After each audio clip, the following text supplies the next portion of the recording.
The committee will now come to order.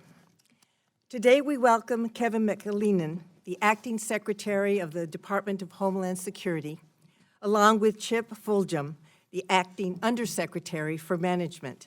Thank you both for being here this morning. Mr. Secretary, the past several weeks have been eventful for you and the department. You and have had your hands full as a CBP commissioner, and now you are responsible for ensuring the smooth functioning of the entire Department of Homeland Security. Your service as a career CBP employee brings an important credibility to your new position. Right now, this credibility is sorely needed, and it will be severely tested as you navigate your way through extremely controversial waters. Most of today's hearing will likely focus on immigration enforcement and the challenges at the border. Therefore, let me take a moment to recognize the dedication and the commitment of the men and women of the Department of Homeland Security who carry out the other vital missions that help protect the American public and our country from a wide range of threats. This includes DHS personnel who assist Americans following natural disasters, defend against cyber attacks, secure our airports, and investigate child exploitation and trafficking.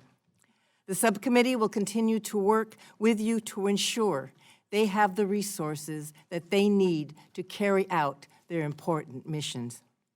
This weekend's horrific terrorist attacks targeting religious minorities were a reminder that we must remain vigilant against the growing threat of domestic radicalization. I note that you recently announced the establishment of an Office of Targeted Violence and Terrorism Prevention. This office will help states and local communities counter the broad array of violent extremism in this country, including the growing threat from white nationalist groups. With regards to immigration enforcement and the challenges that we face at the border, my hope is we can work together to find a balance between protecting our borders and preserving our American values, which so far have been lacking in this administration.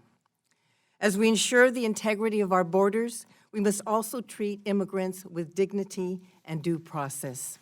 And as we enforce immigration law, we must also use the discretion inherent in the law to prioritize enforcement efforts. We must also help facilitate the ability to enter the United States through legal means while understanding the devastating circumstances that often compel desperate people to seek safe haven any way they can. Above all, we must not demonize those who, like so many of our ancestors, came to this country to seek a better life. A few weeks ago, I, along with several other members and staff, traveled to El Paso and San Diego to see CBP and ICE operations. What we witnessed, to say the least, was extremely disturbing. We saw families waiting to be processed who were kept for hours in the hot sun or in crowded makeshift shelters. We saw dozens of single adults standing shoulder to shoulder in Border Patrol holding cells designed for only 10 to 12 people. I understand that the surge of migrant families is unprecedented, but it is not an excuse for the conditions that we saw. I am aware that you are working to improve those conditions, but people are suffering and improvements are not happening fast enough. Addressing the humanitarian crises in short term is in part a resource challenge, but it is also a challenge that requires a commitment by your department to respect the rights of immigrants and to treat them humanely. Unfortunately, that is not what I and other members of Congress see during our many oversight visits. I hope we can continue to work together to ensure this challenge is met. For the long term, we will need to find solutions that provide migrants with real alternatives to making the dangerous journey north. In the meantime, while ensuring due process for migrants, the timeline for adjudicating immigration cases must be reduced. Simply making it harder to claim asylum in the United States is not the answer. Furthermore, the migrant protection protocols do not achieve the balance that we need, and they are making it harder for migrants to seek asylum in the United States. And unfortunately, efforts to ensure the safety and civil rights of migrants so far appear to be only an afterthought. To make matters worse, just last night, the President directed you and the Attorney General to adjudicate all asylum applications within 180 days, except in exceptional circumstances, to require a fee for asylum applications and a fee for asylum seekers to receive work authorization, and to deny work authorization to asylum seekers who cross between the ports of entry. Mr. Secretary, as the head of the Department of Homeland Security, you will set the tone and establish the rules that will guide the department in meeting our shared goals of protecting our homeland and protecting our American values. I look forward to working with you and the members of the subcommittee to fairly, justly, and humanely address the challenges at our borders and the other many challenges facing the department across its many critical missions. The President's memo is another tragic step in the wrong direction. Now, before turning to the Acting Secretary for his summary of his written statement, the full text of which will be put into the hearing record, I would like to recognize our distinguished ranking member, Mr. Fleshman, for any remarks he may have. Thank you, Madam Chairwoman, and for everyone involved, I do want to thank you for the tremendous courtesies and civil and cordial way that we have been able to work on these issues. There's a lot of common ground, and there were some bona fide differences, but I thank you for all these courtesies. Thank you, Mr. McAleenan and Mr. Fulgham, for being with us here today, for meeting with us on the Department of Homeland Security's fiscal 2020 budget request. I also want to specifically, Mr. Secretary, thank you for stepping into this role and leading this department. There's a lot to consider in the entirety of the department's budget. I'm grateful that the Chairwoman has held individual budget hearings with the individual agencies within the department as best as our schedule would allow. There's a lot of great work being done across the department. We've heard from the Coast Guard and the TSA. FEMA is later this afternoon, and CISA is tomorrow. We've had very informative meetings with ICE and CBP. It is clear that the people at the department are working every day to keep our country safe. Every leader from the department I've met with shares the same message. The people in their agencies are the most dedicated and committed to the mission of protecting our country. Please pass along our thanks for the work they're doing around the clock every day, sir. However, the situation we're seeing at our southwest border is really what's front and center these days. It is affecting the entire nation. It's pulling resources within the CPB, as we are seeing with wait times at the various types of ports within the department, and I'm sure that you are looking at reprogramming options. And I'm sure there aren't many. And across of all government from also high priorities. It's straining the resources and abilities of the NGOs in our country and in Mexico. It was the pin in the revolving negotiations around the partial shutdown of our federal government. I am hopeful that together, both sides of the aisle and both sides of the Capitol, we can come to an agreement and a solution. But this is a budget hearing, so focusing on the department's budget request of almost $52 billion in net discretionary funding, I think there's many places where we can agree. Resources for border security, technology, humanitarian aid, increases for cybersecurity and research, investment in the Coast Guard assets, and FTE investments to improve trade, travel, investigations, and enforcement. We all know the $5 billion requested for the physical border barrier will remain a challenge. We are up to it. Mr. Secretary, I think you have demonstrated a need for it. I look forward to your testimony on the department's proposed investments and initiatives, and I thank you for being here. Madam Chairwoman, I yield back.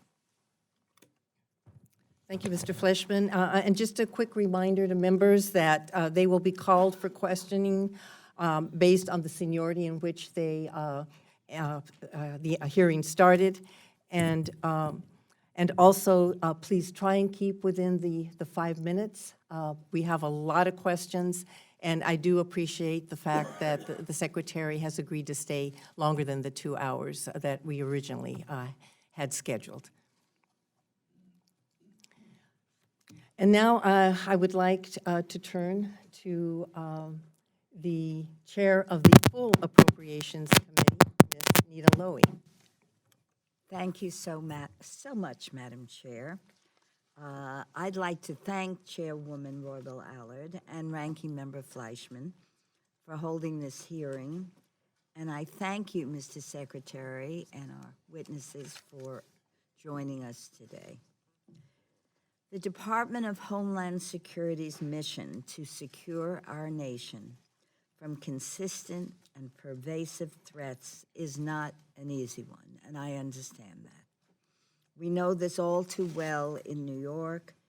To keep us safe, different components within DHS must effectively coordinate and cooperate, all while working closely with other federal, state, and perhaps most importantly, local and tribal agencies.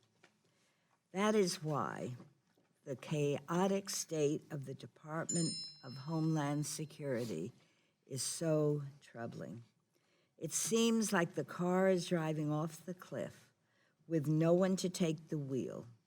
Although I guess, Mr. Secretary, you are now the driver. Congratulations.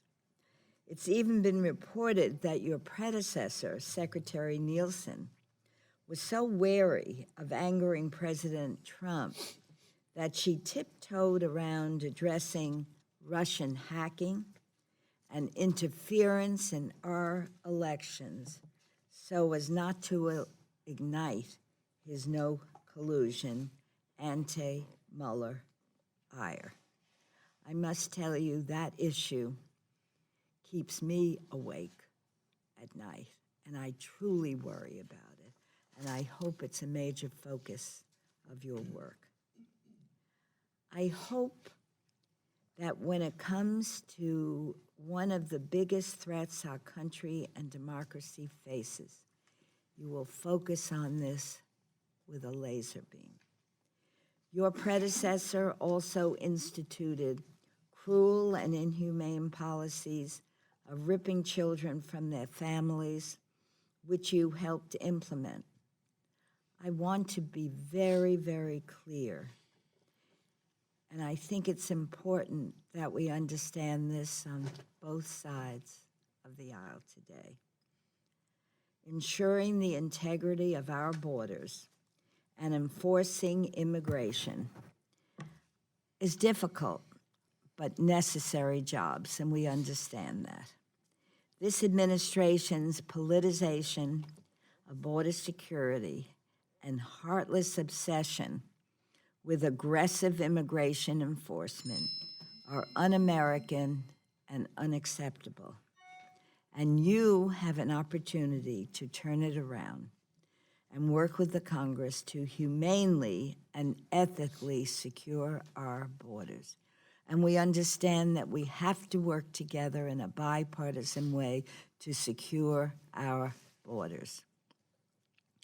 Turning to fiscal year 2020, the budget request asks for an outrageous increase in ICE operations and support, including more than 1,000 additional ICE agents and support positions, and a large increase in detention beds.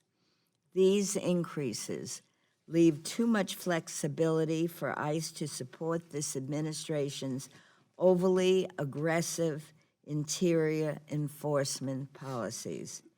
Democrats simply will not provide these dangerously high levels of detention for an agency that has remained opaque and whose enforcement tactics are unbalanced. ICE should prioritize removal efforts on those with serious criminal histories, not those who have lived and worked peacefully in our communities for decades, or those who are fleeing unspeakable violence in hopes of safety and a better future. The budget also proposes a large cut to the preparedness grants programs, including a $214 million decrease for the Urban Areas Security Initiative, which assists high-threat, high-density urban areas where the consequences of attacks would be most catastrophic. That also includes a $193 million cut to the State Homeland Security Grant Program, which enhances local law enforcement's ability to prevent and respond to acts of terrorism and other disasters. State and local jurisdictions, like those in my district, cannot effectively plan for the worst when support from their federal partner is inconsistent or insufficient. These programs need adequate funding to keep our communities safe.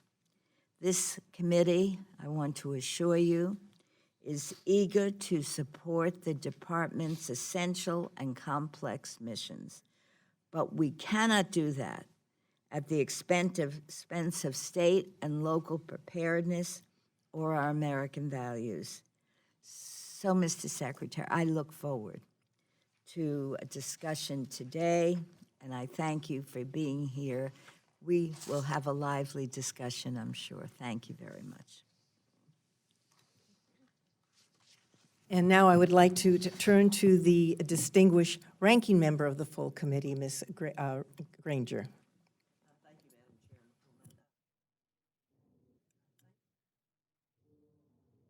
Chairman. Today, to present the fiscal year 2020 budget for the Department of Homeland Security. You recently assumed an enormous responsibility as acting secretary of the department, but you're also assisted by a dedicated workforce working tirelessly to protect our nation, and I commend their efforts and your commitment to the department's mission. In my home state of Texas, we have a very important relationship with neighbors to our south. In many border towns and cities, our history and our economy, our families and our culture are very intertwined. And I've traveled to the southern border many times during my lifetime. Unfortunately, we have a humanitarian and security crisis on our hands, which I've been able to see for myself firsthand on two very recent trips to the border. The facts are undeniable, and the strain on our system is unsustainable. There are record-breaking numbers of people coming mainly from Central American countries, but also from places around the world. I was told on the last trip, 51 countries coming across, people coming across our southern border through Mexico to our border. Unauthorized border crossings are now at a 12-year high, you know that. More than 100,000 people come to the border. They came 100,000 people in March alone. That's compared to approximately 400,000 in all of last year. As more migrants claim asylum, the pressures on the system will continue to rise. Homeland Security agencies have a staggering workload, and the immigration courts, which are already facing a backlog of up to 5 years, will become even more overwhelmed. Unfortunately, members of this committee can't solve this problem with funding alone.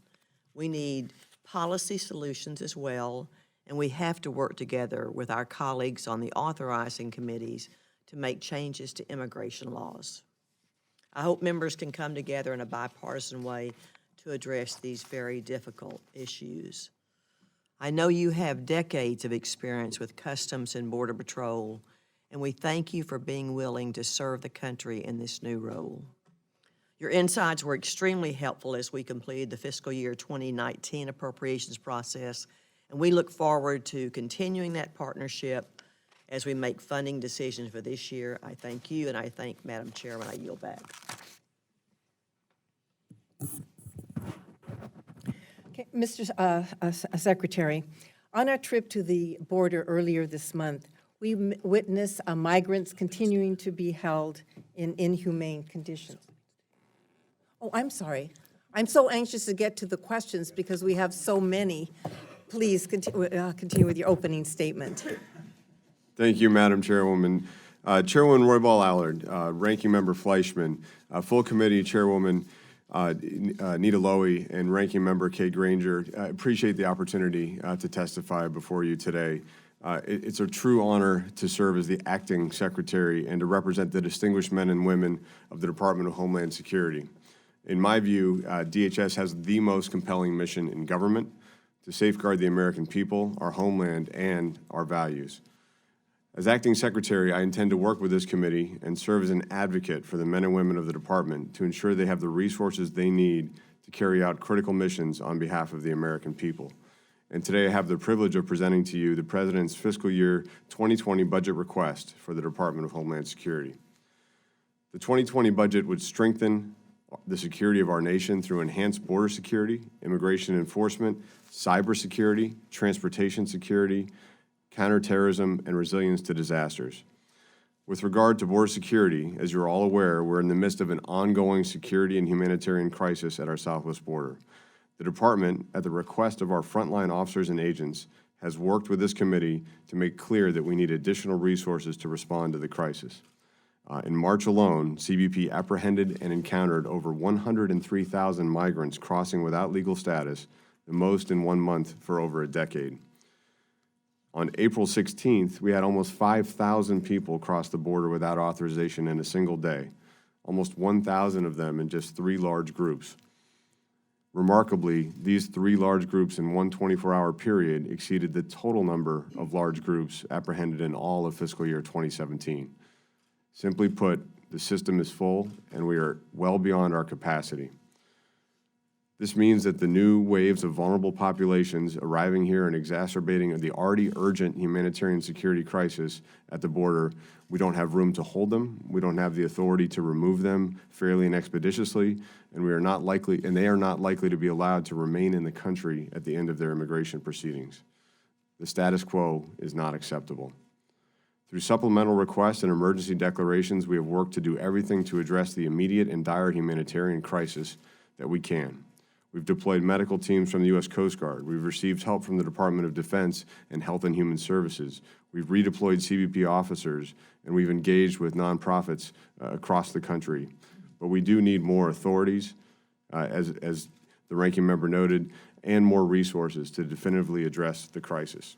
We need sustained investment and additional emergency support at the southwest border to overcome the humanitarian and security crisis that we face. The President's budget requests $523 million to address the humanitarian crisis. This money will allow us to provide better care for those who we come in contact with through apprehension, care and custody, detention, and where appropriate, removal.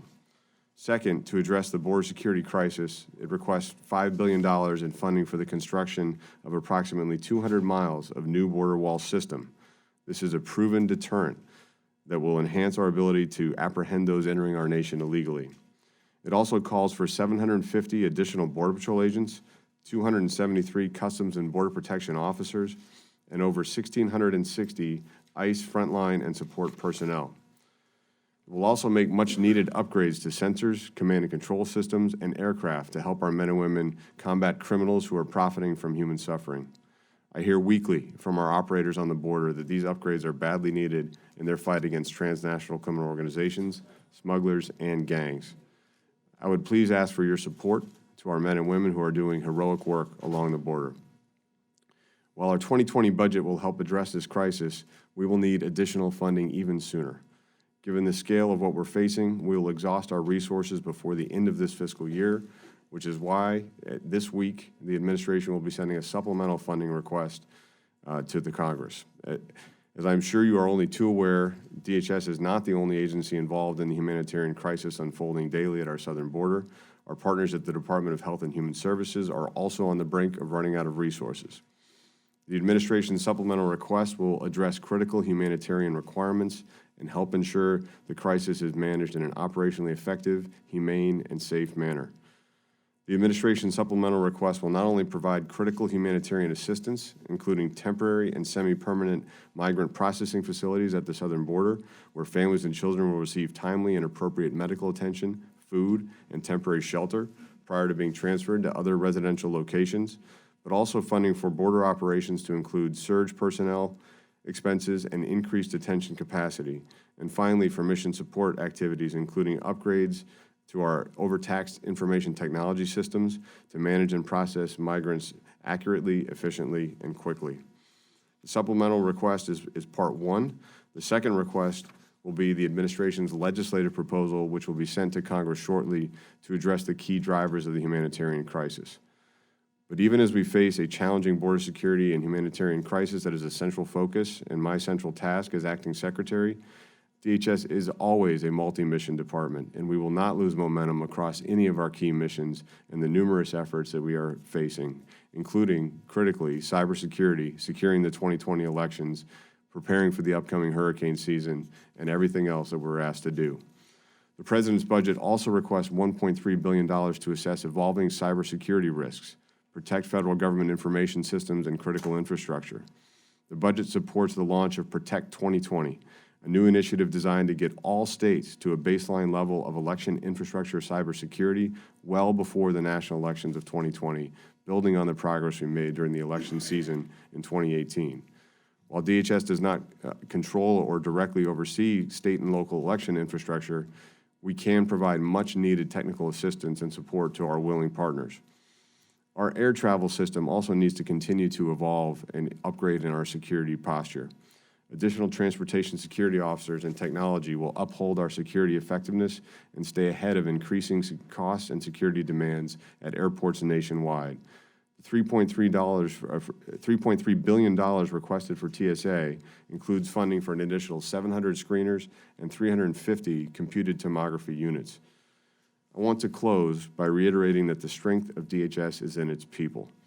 I would be remiss if I didn't mention the tremendous dedication of our frontline officers and agents confronting this crisis each day, and I appreciate the members of this committee going down to see our personnel, whether it's at the border, here, seeing our TSA at airports, just as you did yesterday, and really getting to know the challenges they face and the way they're tackling those challenges. Investment in our workforce is going to remain a very high priority for me. It was at CBP, it will during my tenure as acting secretary. I'm very glad the President's budget provides the necessary funding to accomplish our vital mission alongside funding retention and morale programs for our personnel. The resolve and devotion of the men and women of DHS is on display daily, and the security of our nation depends on appropriate resources to help them meet the newly challenging circumstances. As the committee knows, I'm 2.5 weeks into this role, so I'm joined at the table today by Acting Undersecretary Chip Fulgham, a tremendous professional who I've known for almost a decade, who has a multi-decade career of service, both in the United States Air Force as well as the Department of Homeland Security. He's doing this side by side with me in his last week at the Department of Homeland Security because he's committed to providing this committee with the information they need to understand our appropriations request and to effectively assess our budget. So I just want to thank you, Chip, for sitting next to me. I will definitely be relying on his expertise on multiple areas during our conversation today. So thank you, Madam Chairwoman. I look forward to the conversation this morning.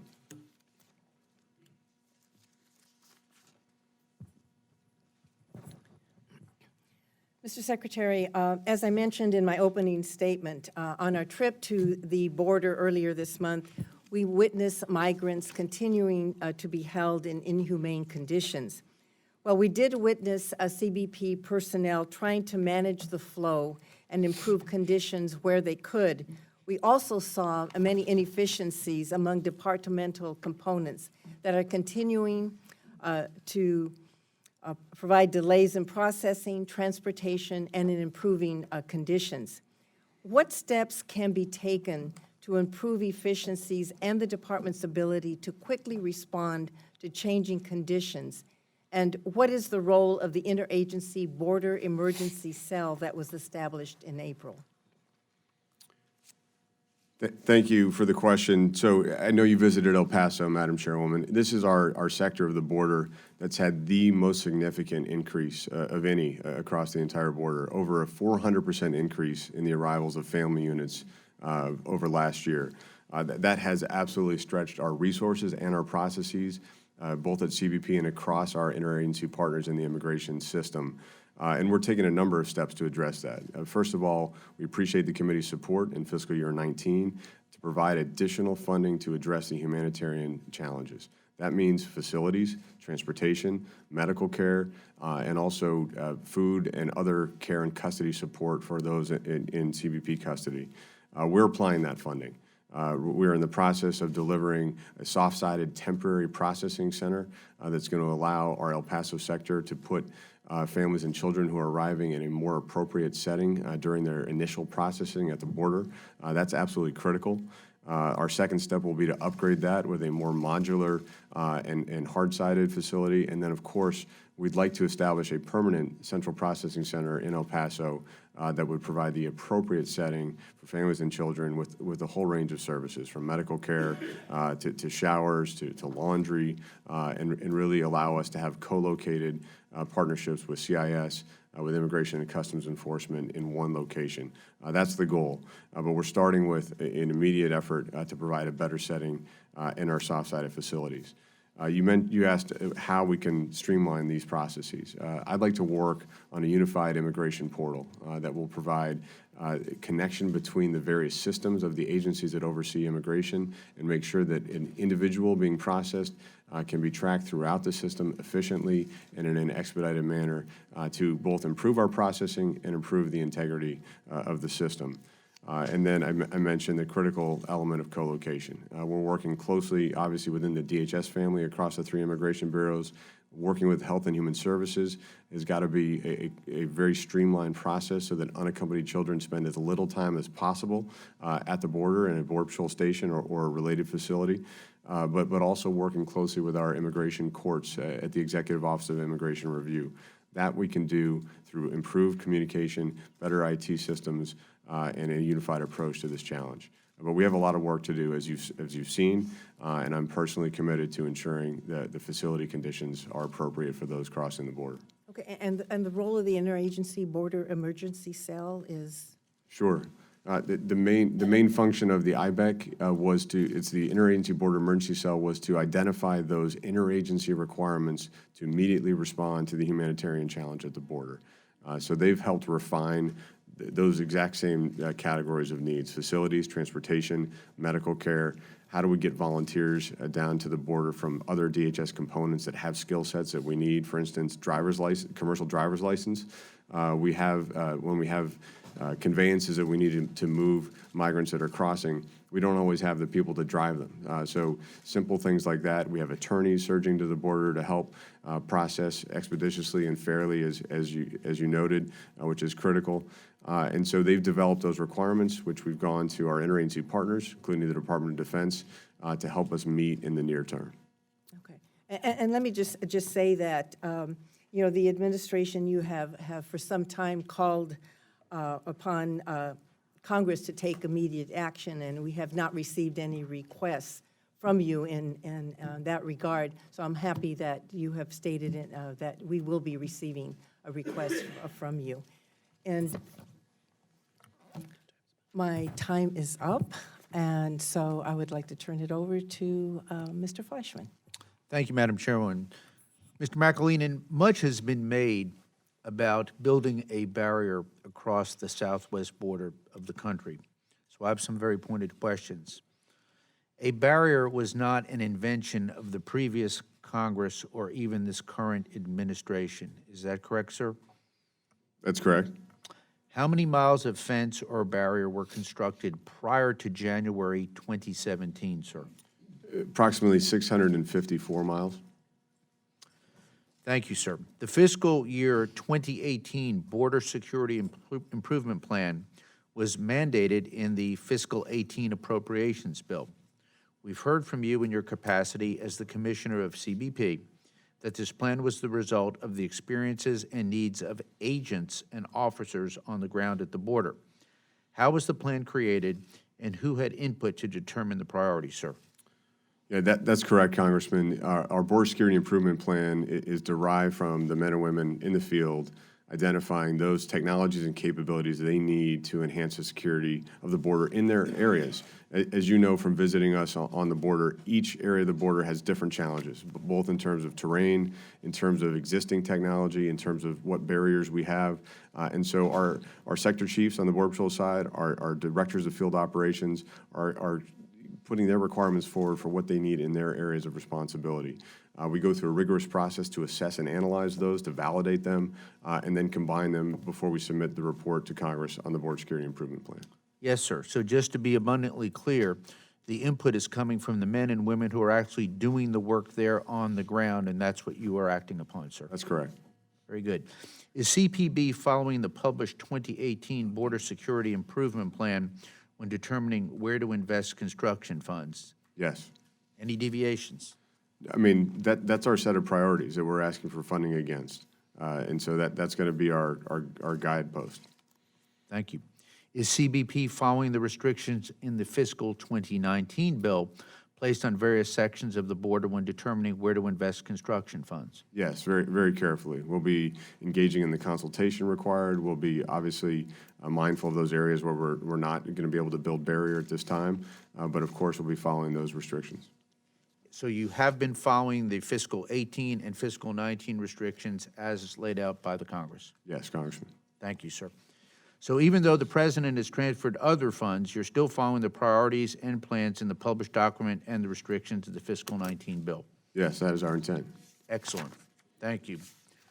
I'm going to move to hiring then, sir.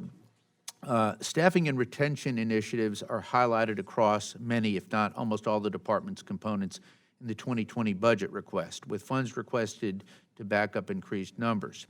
For Customs and Border Protection, prior year budgets have also proposed increasing the amount of agents, just like this year, but the department hasn't been able to provide justification supporting the request. The committee directed the department to complete the long overdue staffing report by September of this year. Further, the IG has recently published reports highlighting other challenges CPB faces to onboarding a large number of people in a short period of time, such as training facility limitations and capacity issues in existing agency offices.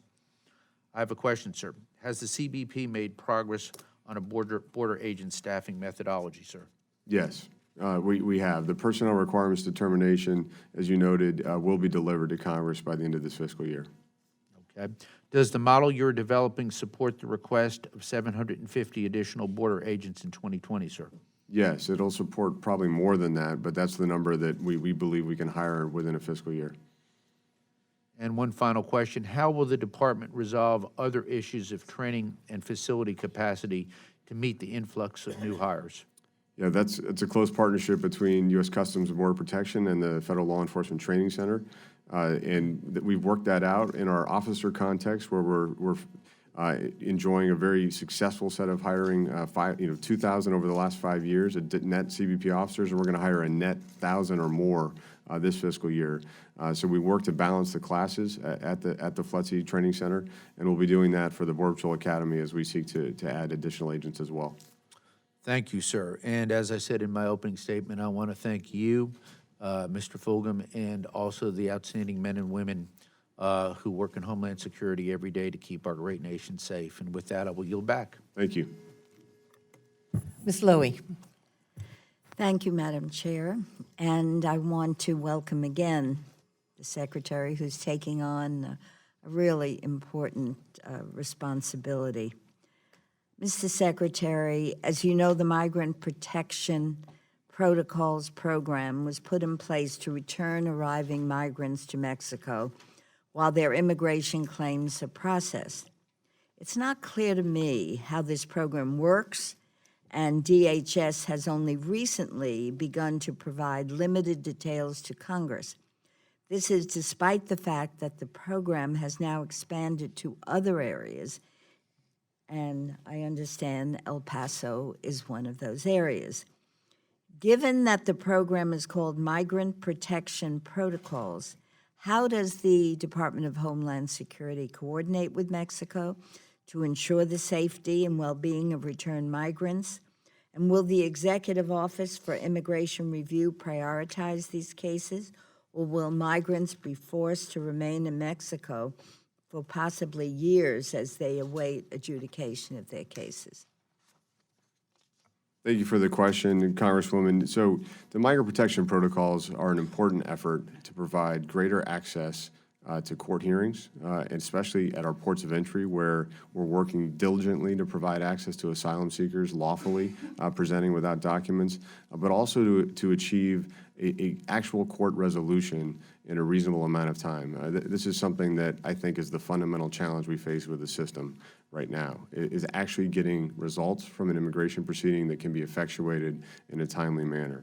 What the migrant protection protocols allow us to do is two things. One, it allows us to take more people in at ports of entry who are presenting asylum claims, because we can process them without the limitations in our capacity from the custody requirements or from the non-detained docket for the Executive Office of Immigration Review.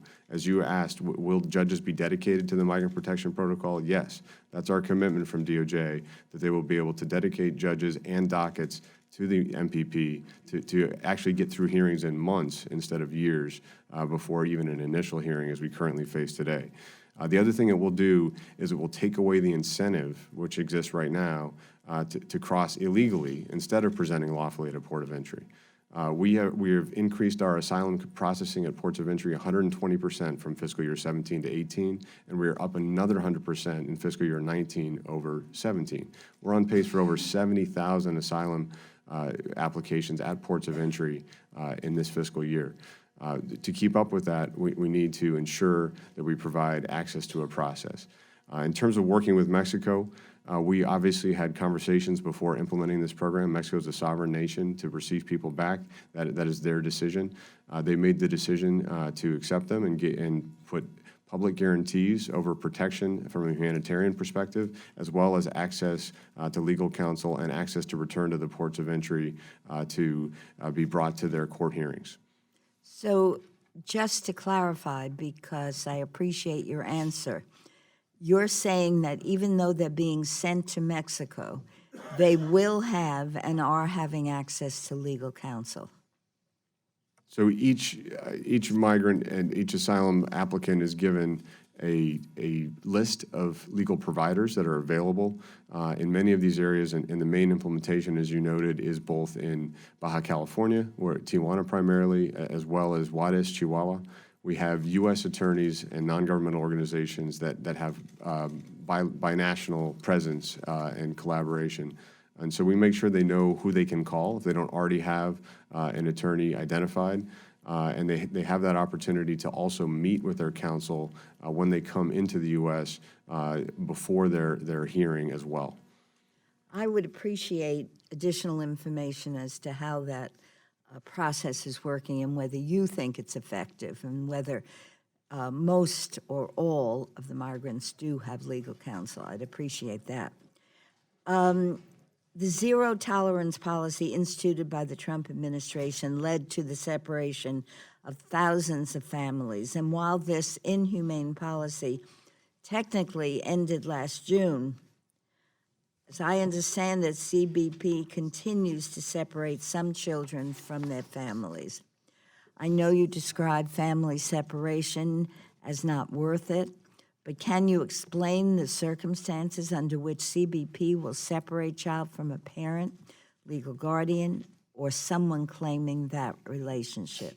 Oh, maybe you can just answer that. I see I run out of time. Please answer. Yes, thank you. So the conditions where a child might be separated from a lawful parent or guardian at this time are extraordinarily rare. It's happening for less than 2 per day, even though we have 1,600 plus families arriving per day. These conditions are prescribed both in the executive order from June 20th of last year, as well as the Miss L case court order, and they are for the safety and welfare of the child.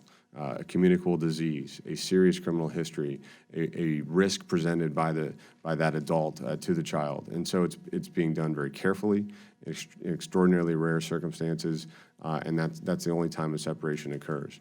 The other part of your question, though, is when a family member crosses with a child. Under the Trafficking Victims Protection Reauthorization Act, a family unit is defined as a parent or guardian, not necessarily just another family member. So in those cases, we do have to treat the child as unaccompanied as well under the law. To be continued. I know I've ran out of time. Thank you, sir. Ms. Granger. Thank you. Because of the sheer volume of people coming to the border to claim asylum and the resulting strain on the immigration system, record numbers of migrants are being released into the United States with court dates and directions to check in with their local ICE offices. Many of them completely ignore those instructions. I heard on one trip to the border that monitoring bracelets were removed as soon as the migrants left law enforcement custody in many cases. We've invested billions of dollars in alternatives to detention. I'd ask you, do these programs work? Which ones of them work? Does ICE have the resources to deal with the number of immigrants, both in terms of those presenting at the border and tracking people going through the asylum process? While this issue is mainly in the jurisdiction of the Department of Justice, do you have suggestions on how the immigration courts could speed up the processing and reduce their backlog? Thank you, Congresswoman. There's several important questions there. First of all, that's going to be an area that I look at very carefully, along with the Acting Director of ICE, Matt Albans. How can we make our alternatives to detention effective for ensuring that people do present for their court hearings and that those results that immigration judges eventually find can be appropriately effectuated?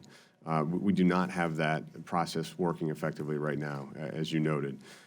We are very concerned about people cutting off their bracelets and not showing up for court hearings. That's not a process with integrity right now.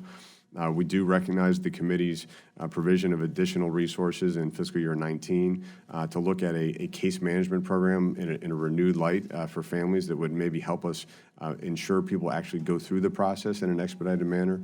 One of the things I'll be talking about with Attorney General Barr and James McHenry, who oversees the Executive Office of Immigration Review, is how we can move people through a non-detained docket for those recent border arrivals in an effective manner. That's absolutely critical.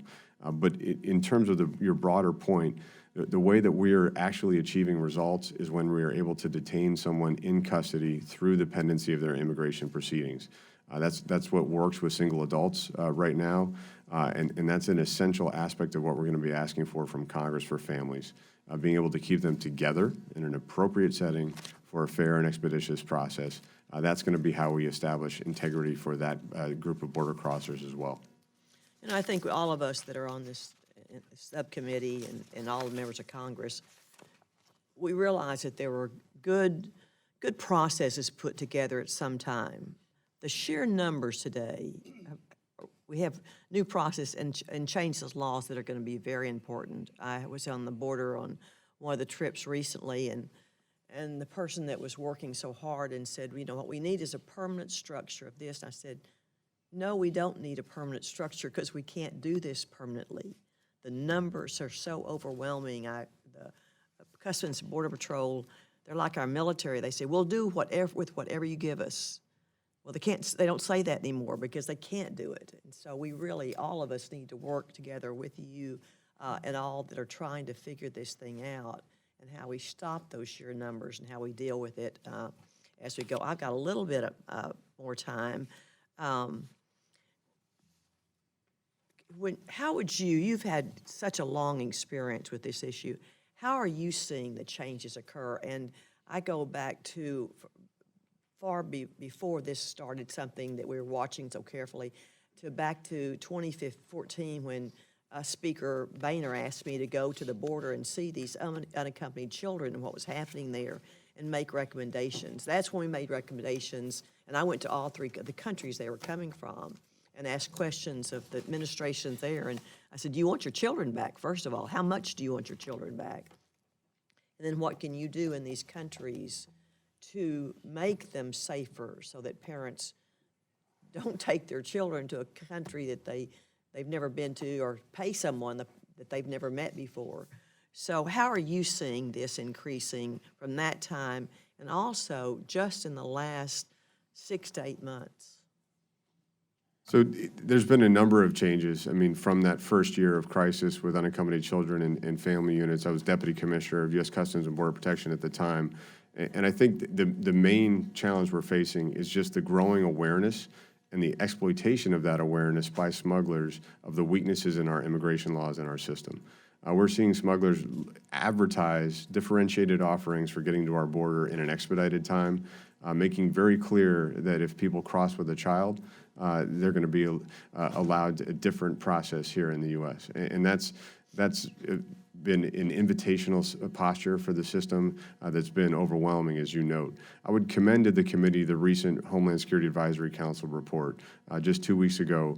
This is a bipartisan group of experts who wrote a nonpartisan report that outlined the crisis we're facing, the difficulty with facilities and just sheer volume and processing, but also very clearly legislative solutions that would address both the families and children crossing, as well as partnering with Central American countries to create greater integrity from the beginning of that process forward. So I think that's a very good set of external recommendations that really, in my view, accord with what we're seeing on the border.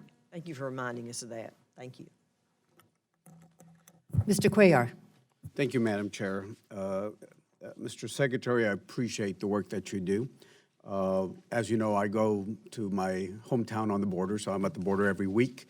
I get together with CBP officers and Border Patrol almost every week, so I know the men and women that work for y'all down there.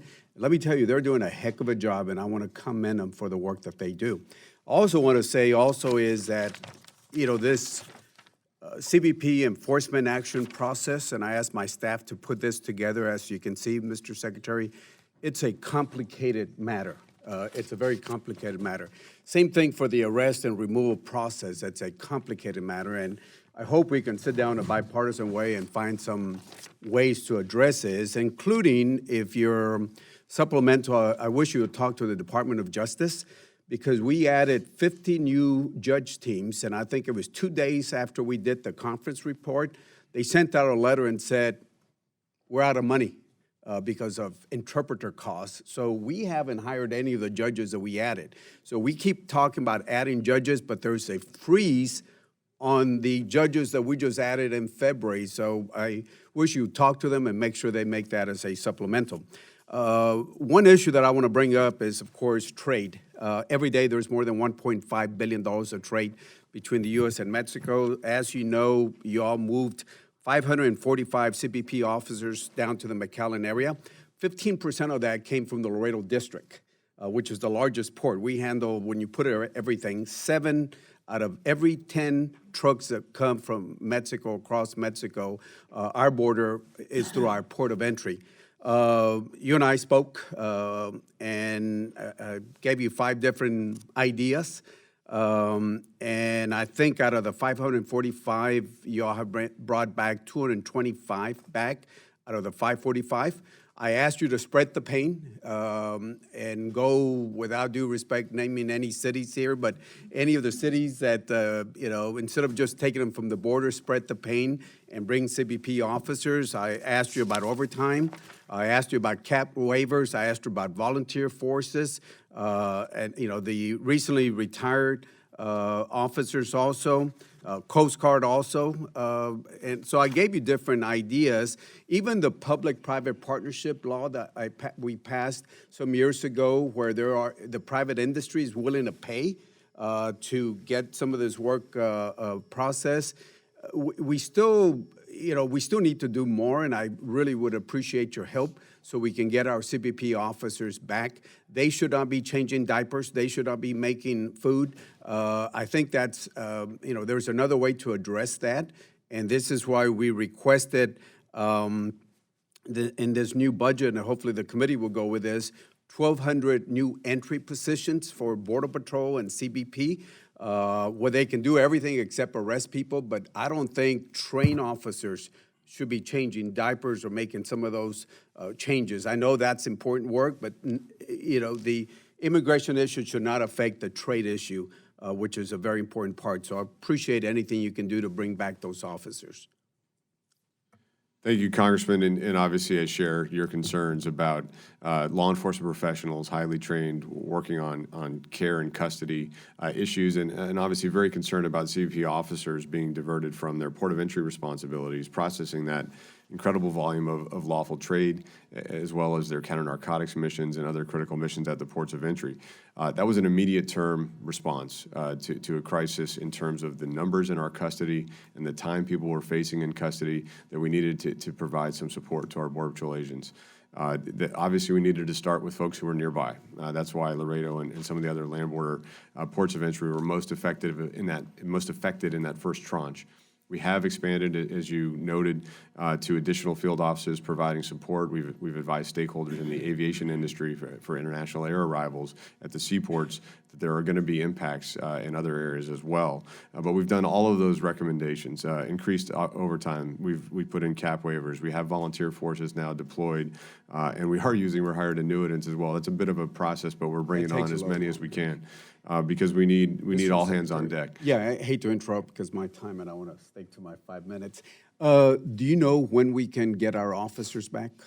So that depends on the flow, and it depends on how successful we are in providing the volunteer forces and our contracting time for bringing in some of these contracted resources. Will you spread the pain to other places? Because it's not fair that the Loretto district is taking 15% of the cut or transfers, and I really would appreciate your help on that. And I'll follow up. My time is up on that. We are balancing across field offices, understand. Thank you. Mr. Newhouse. Thank you, Madam Chair, Mr. Ranking Member, and for also our Chair of the Committee and Ranking Member of the Committee to be here this morning.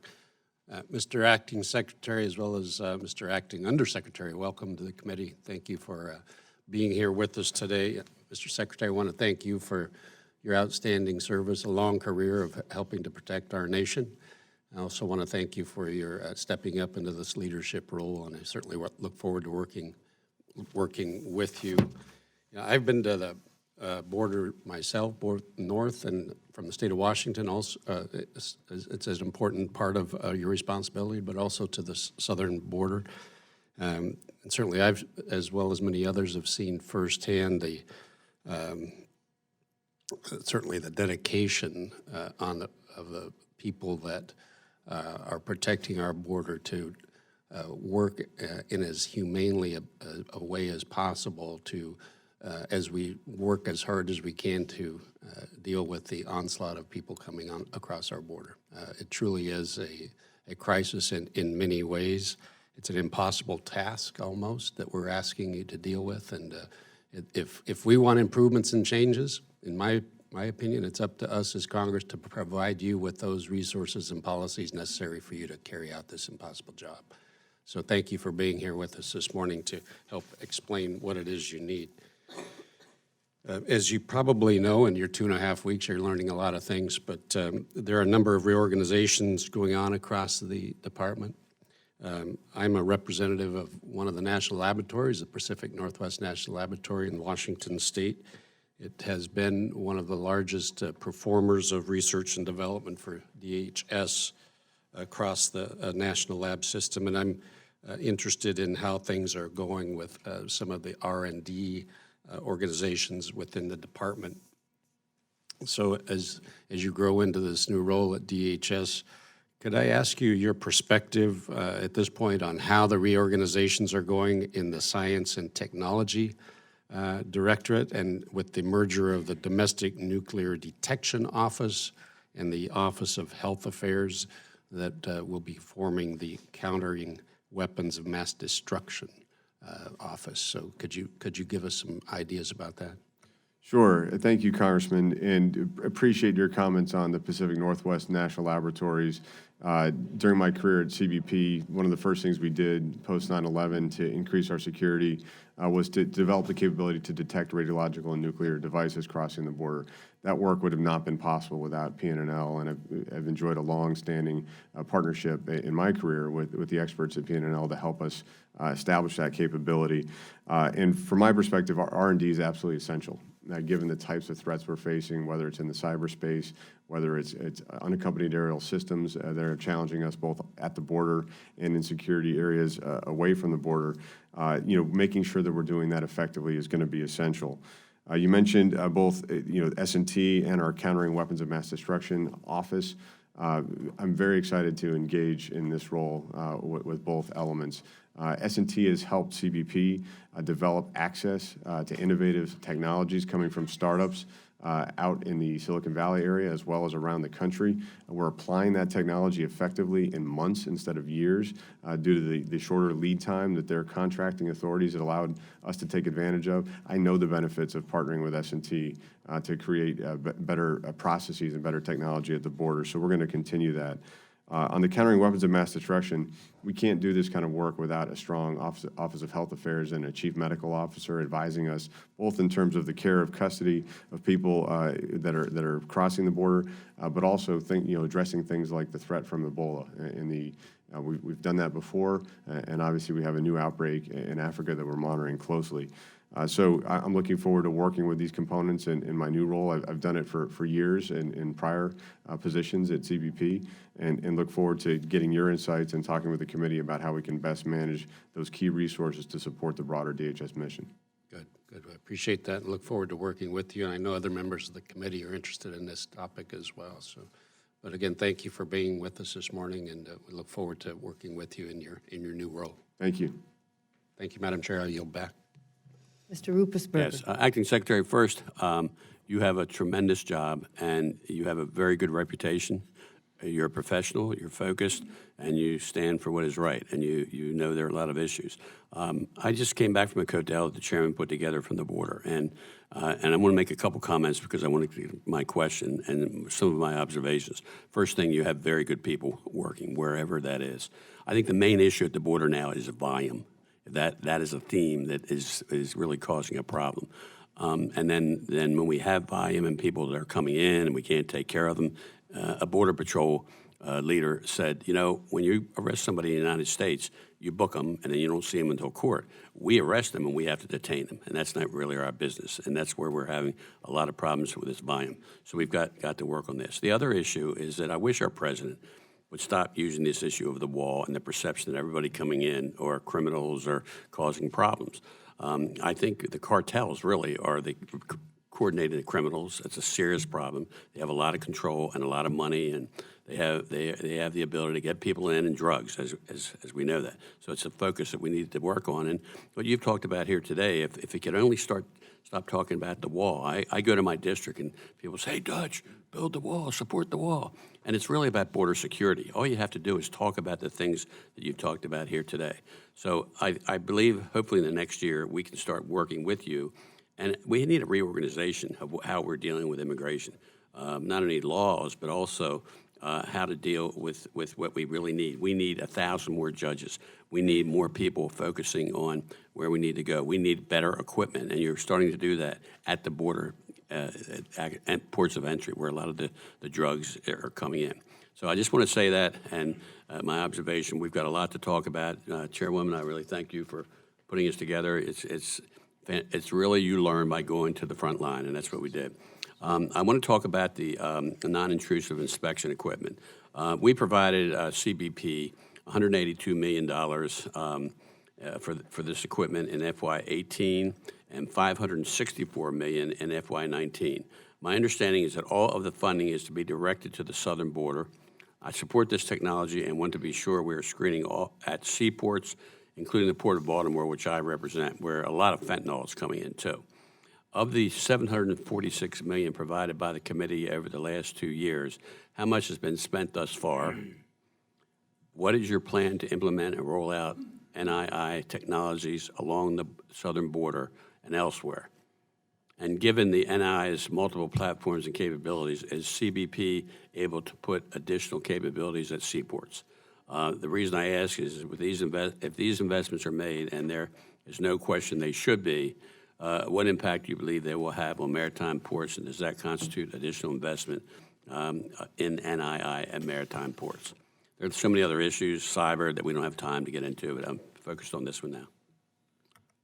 Thank you, Congressman, and I'll try to answer quickly to make sure you have a chance for a second question. But I won't. The support from this committee for our NII technology is absolutely essential, and it's going to be a tremendous opportunity we have to really change the way we secure our ports of entry with the investments from both 18 and 19 and the requests we have in 20. We spent about 3/4 of the FY18 funding already. These are long lead time items, the new non-intrusive inspection systems. They're tremendously capable, but they take about 18 months from purchase to deployment. So we are progressing on an aggressive timeline. With the $562 million in the FY19 budget, our Executive Assistant Commissioner, Todd Owen, he's the guy who bought our NII technology after 9/11 in 2 roles prior. So I have tremendous confidence in him to develop an acquisition and deployment plan that's going to increase our mission effectiveness in a cost-effective and timely fashion. We're looking at going from 2% of personally owned vehicles to scanning 40% at our southern land border.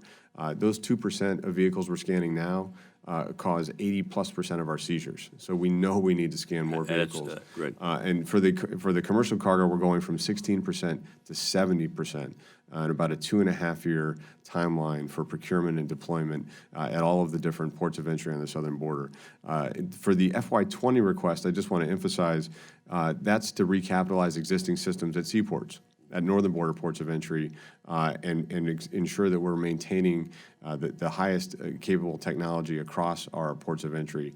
So this is a multi-year effort to make sure that we're able to do that, not only at our land border where we have the highest threat from counter-narcotics, but also at seaports and northern border ports. Okay, thank you. And I don't have time. I just want to talk about drones in my next round.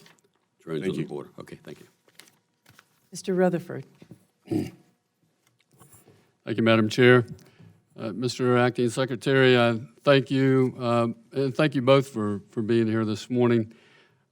We've talked a lot this morning about the effect and the impact of this humanitarian crisis. I want to talk just a little bit about what I believe is some of the cause of this issue that you are having to deal with now, and that goes back to the Flores settlement agreement, which initially Jenny Flores was an unaccompanied minor, unaccompanied. And the Flores settlement agreement dealt with unaccompanied minors only. And they could be detained. The agreement was that they could be detained as long as necessary. And that was the law up until 2015 when the Middle District judge from California decided to expand the Flores agreement to include accompanied children. Not just unaccompanied children, but accompanied children. And as you said earlier, Mr. Secretary, the traffickers figured this out after 2015, and that's why we began to see these caravans of families coming to our border and creating this humanitarian crisis that we're now trying to deal with the effect of. But I think we can thank Judge Gee from the Middle District for this and the lack of response to that decision from Congress and the lack of response from the administration, not this administration, but the previous administration. And so I just wanted to kind of set the table for that because when I look at your budget, I had a lifelong career in law enforcement. I'm very familiar with putting together security plans, and when I look at your budget, I see a very well thought out plan here. It's a multi-layered plan. And the Border Security Improvement Plan, you have the impediment, which is the wall. You have the surveillance, which is the remote video surveillance system that you're asking for funding. You also have plans to build the infrastructure so that when a breach of that impediment is detected, you can respond quickly with those boots on the ground to get there and apprehend those individuals. Now, my question, though, is on the troops, the Accenture program that was supposed to help you bring, I think we had 7,500 individuals authorized to be hired.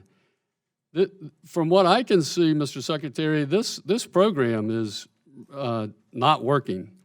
Now, if that's going to change, because I heard you mention some numbers earlier about up to 1,000 this year, can you talk a little bit about how well we can bring these people on? Because now we're asking for additional staff. And look, I know you need them, and I want to get them to you, but I also want to hold this contractor accountable. So tell me where we're at with that. Thank you, Congressman. If I could just respond quickly to your points on Flores, because I think that history is really important to understand. Congresswoman Granger mentioned the 2014 crisis. We had 68,000 families cross that year. What the Obama administration did was create family residential centers that allowed DHS to detain families pending an immigration proceeding, and then if they didn't have a valid right to stay, to remove them. As soon as those were established and repatriation started happening, the numbers dropped immediately. That changed, though, a year later in that reinterpretation of a 20-year-old settlement to now apply to not only unaccompanied children, but accompanied children. And that's the central challenge we face today with the families crossing. Exactly, and I should have mentioned also, I failed to mention earlier, that that's where the 20 days comes from as well. Correct. That's correct. That's where the limitation to the issue of hiring. Together. Yes. So hiring has been my top mission support priority at CBP. It will remain that as acting secretary because it applies to so many of our components. You mentioned what we've done at CBP to change our hiring. We made 40 different process improvements during the 3 years prior to my elevation to acting secretary. That had a significant impact. We hired over 530 officers last year. We hired 130 Border Patrol agents the first year that we ended the year with more agents than we started in 3 years. Really kind of turned the corner on our hiring, and we intend to continue to drive forward. The Accenture effort was an effort to try to increase the capacity to hire even more quickly. And it didn't work out the way we intended. We did, however, have significant developments from that effort, both with digital marketing to find new applicants, with applicant care to keep people in the system, understanding that where they were in the process. And we're going to take those lessons and capitalize on them. But we're not going to spend money that's not effective. And so that's why that contract has been curtailed. Good. Thank you very much. My time has expired. Mr. Price. Thank you, Madam Chairman. Mr. Secretary, I want to add my word of welcome to that expressed by a number of members this morning. We do appreciate your many years of career service with the Department of Homeland Security, and I'll just speak for myself. I'm very grateful that you're available at this moment to steer the ship. It's a critical time. It's a time of maximum chaos and political turmoil orchestrated by a vindictive president seeking scapegoats, it would appear, and shadowy White House aides and much more. So my hope for you is that you can not merely survive this, but that you can also work with us to steer this department back to a sane and defensible and balanced immigration policy. In that connection, I want to ask you about the 287G program and ICE raids, particularly as they've affected my district and my state in recent months. In February, ICE carried out numerous enforcement actions in my district across the state of North Carolina. Agents had arrested over 200 individuals in 1 week, many of whose only crime was to be here without documentation. These raids took place statewide in courthouses, workplaces, outside of schools, during traffic stops. But the majority of these arrests were concentrated in areas that had recently ended voluntary immigration enforcement agreements, including several 287G agreements with the agency. Now, I want to take just a minute here to quote fully your Atlanta ICE field office director. I'm going to quote him completely and fully. Here's what he said. I would say the new normal is you will see more visible ICE presence out in the communities.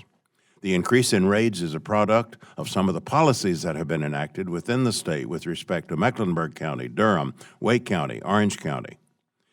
I think the uptick you've seen is the direct result of some of the dangerous policies that some of our county sheriffs have put into place. And it really forces my officers to go out on the street and conduct more operations out in the community, at courthouses, at residences, doing traffic stops.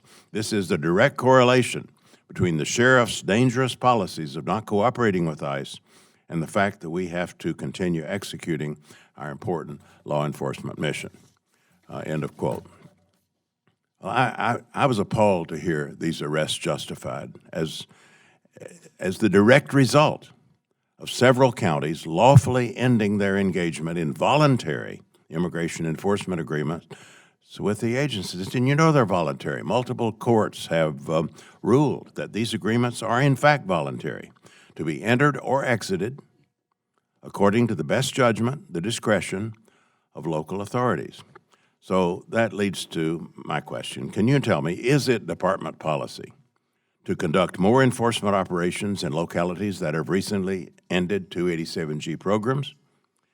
And is the department predicating raids as retaliation against local law enforcement agencies who are executing their own discretion and their own judgment and who have reasonably decided that maintaining community access and community trust is absolutely critical to their law enforcement mission? Thank you, Congressman, for your kind words. As I assume this role, let me go directly to address your question. There's no policy of retaliation for jurisdictions, first and foremost, and there won't be under my tenure as acting secretary. I think what you're hearing from ICE is their responsibility to protect communities from those that are here without legal permission and have a criminal record. 87% of those in ICE custody that they've arrested in the interior have a criminal record and a reason for that targeted arrest. They aren't ignoring other people they encounter that don't have a criminal background, but who are here unlawfully, but they are apprehending primarily those who are here unlawfully and have a criminal record, and I think that's an important aspect of their mission. It is also true that it is more efficient, more effective, and safer for communities if ICE can work with jurisdictions in the jails, in the prisons, to ensure that they're taking into custody those who need to be repatriated without going into the communities. That's a better approach. That's what we prefer to do. But when we don't have that opportunity, they do have a responsibility to protect those communities, and they will do targeted enforcement and apprehensions. My time's about to expire. I've been informed this morning that we've received an answer to an earlier communication that I and other members of our congressional delegation sent seeking clarification. Yeah, your answer is pretty generic, and your Atlanta field director is pretty specific. That this is a matter of targeting jurisdictions that have ended these agreements. So I hope it's not just a matter of straightening out the Atlanta director's talking points. I hope it's a matter of straightening out the policy and targeting enforcement actions where they should be targeted, irrespective of the discretion exercised by local law enforcement officials as to how best carry out their own responsibilities. So I do think that voluntary collaboration is always preferable, as you outlined. ICE does have a responsibility to do targeted arrests of criminal aliens in our communities, and they need to continue to carry that out. I don't believe that in this case, nor would it be appropriate for retaliation against certain communities. That said, if they can't do pickups at jails, they do have to go into the communities to do those arrests.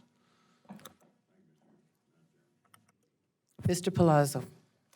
Thank you, Madam Chairwoman, and Mr. McAleenan, thank you for being here today, and Mr. Fulgham, I appreciate your time. I know DHS is a huge federal agency, and you have a lot of responsibilities under your care. I had a breakfast this morning, the National Guard and Reserve Components breakfast. It's one of the largest caucuses that we have in the House, and something that, since I was on the Homeland Security Committee and now on Homeland Security Appropriations, that I've always felt was a huge asset to DHS and a huge asset to our nation was the use of the National Guard and Reserve Components, but in this case, more of the National Guard. When we were having, we've talked about the shortage of officers and troops on the ground being DHS employees. How do we fill those gaps? And I've always been a strong advocate of using the National Guard, especially after their decades of service abroad, surge into Iraq and Afghanistan, getting those countries under control. How could they be best utilized on the border. So I think you kind of know where my question is going to go here is, how are you utilizing the National Guard? Can you do more with them? And is there anything that we can assist you as the Congress and provide additional resources? Because I do think they're a great plug and play, and they bring, they could be a huge multiplying effect to you while you continue to have a shortage of resources. And how are they helping your agency and your employees do their jobs on a daily basis? Thank you, Congressman. I just have to say our partnership with the Department of Defense and the National Guard Bureau has been just tremendous. It's been one of the key things we're relying on to increase the security of the border, as well as to manage the humanitarian crisis we're facing.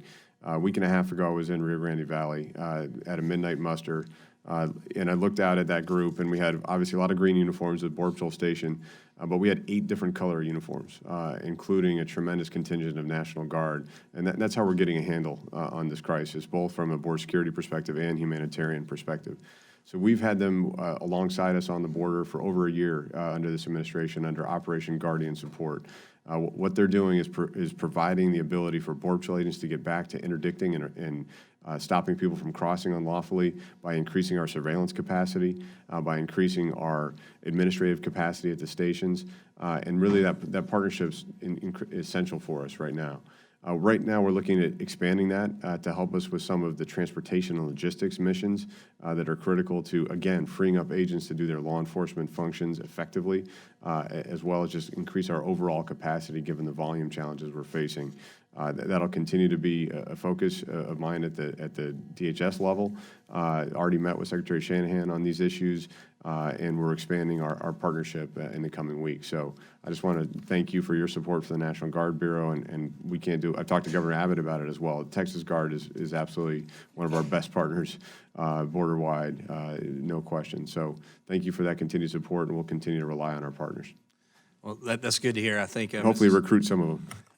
It would be a great group of individuals to recruit from. I know they enjoy the mission of helping to protect our homeland. After all, they're willing to go overseas and serve to protect America. So just a quick pivot. The increase of hardened drugs and serious drugs that are coming across our border, not just through our points of entry, but in between. I know we have a southern border. A lot of times we forget about our maritime border, but this committee hasn't forgotten about it. Can you just tell me, with the money that we appropriate, are you able to effectively stop the flow of the heroin, the cocaine, the marijuana, the fentanyl, and all the other varieties of drugs that are coming across our border? And what do you need? Is there more technology, more detection devices, whatever we can do to stop the flow of drugs from coming into America and destroying our communities? Thank you for that question. Quick summary response. In terms of the heroin, the synthetic opioids like fentanyl and the methamphetamine, which are primarily coming across our border from Mexico, the investments this committee's helped us make in non-intrusive inspection technology, as well as border barrier and surveillance capability, is going to be essential to addressing those flows. And I think applying the investments that we've received effectively is going to make a major impact in the next 2 years, and we intend to do that. In terms of the cocaine flows, you're absolutely right. The maritime border is the #1 battleground on the cocaine side, and that's something with our U.S. Coast Guard assets on the surface, as well as maritime patrol aircraft for both Coast Guard and U.S. Customs and Border Protection, where we're having a tremendous impact in the source and transit zone.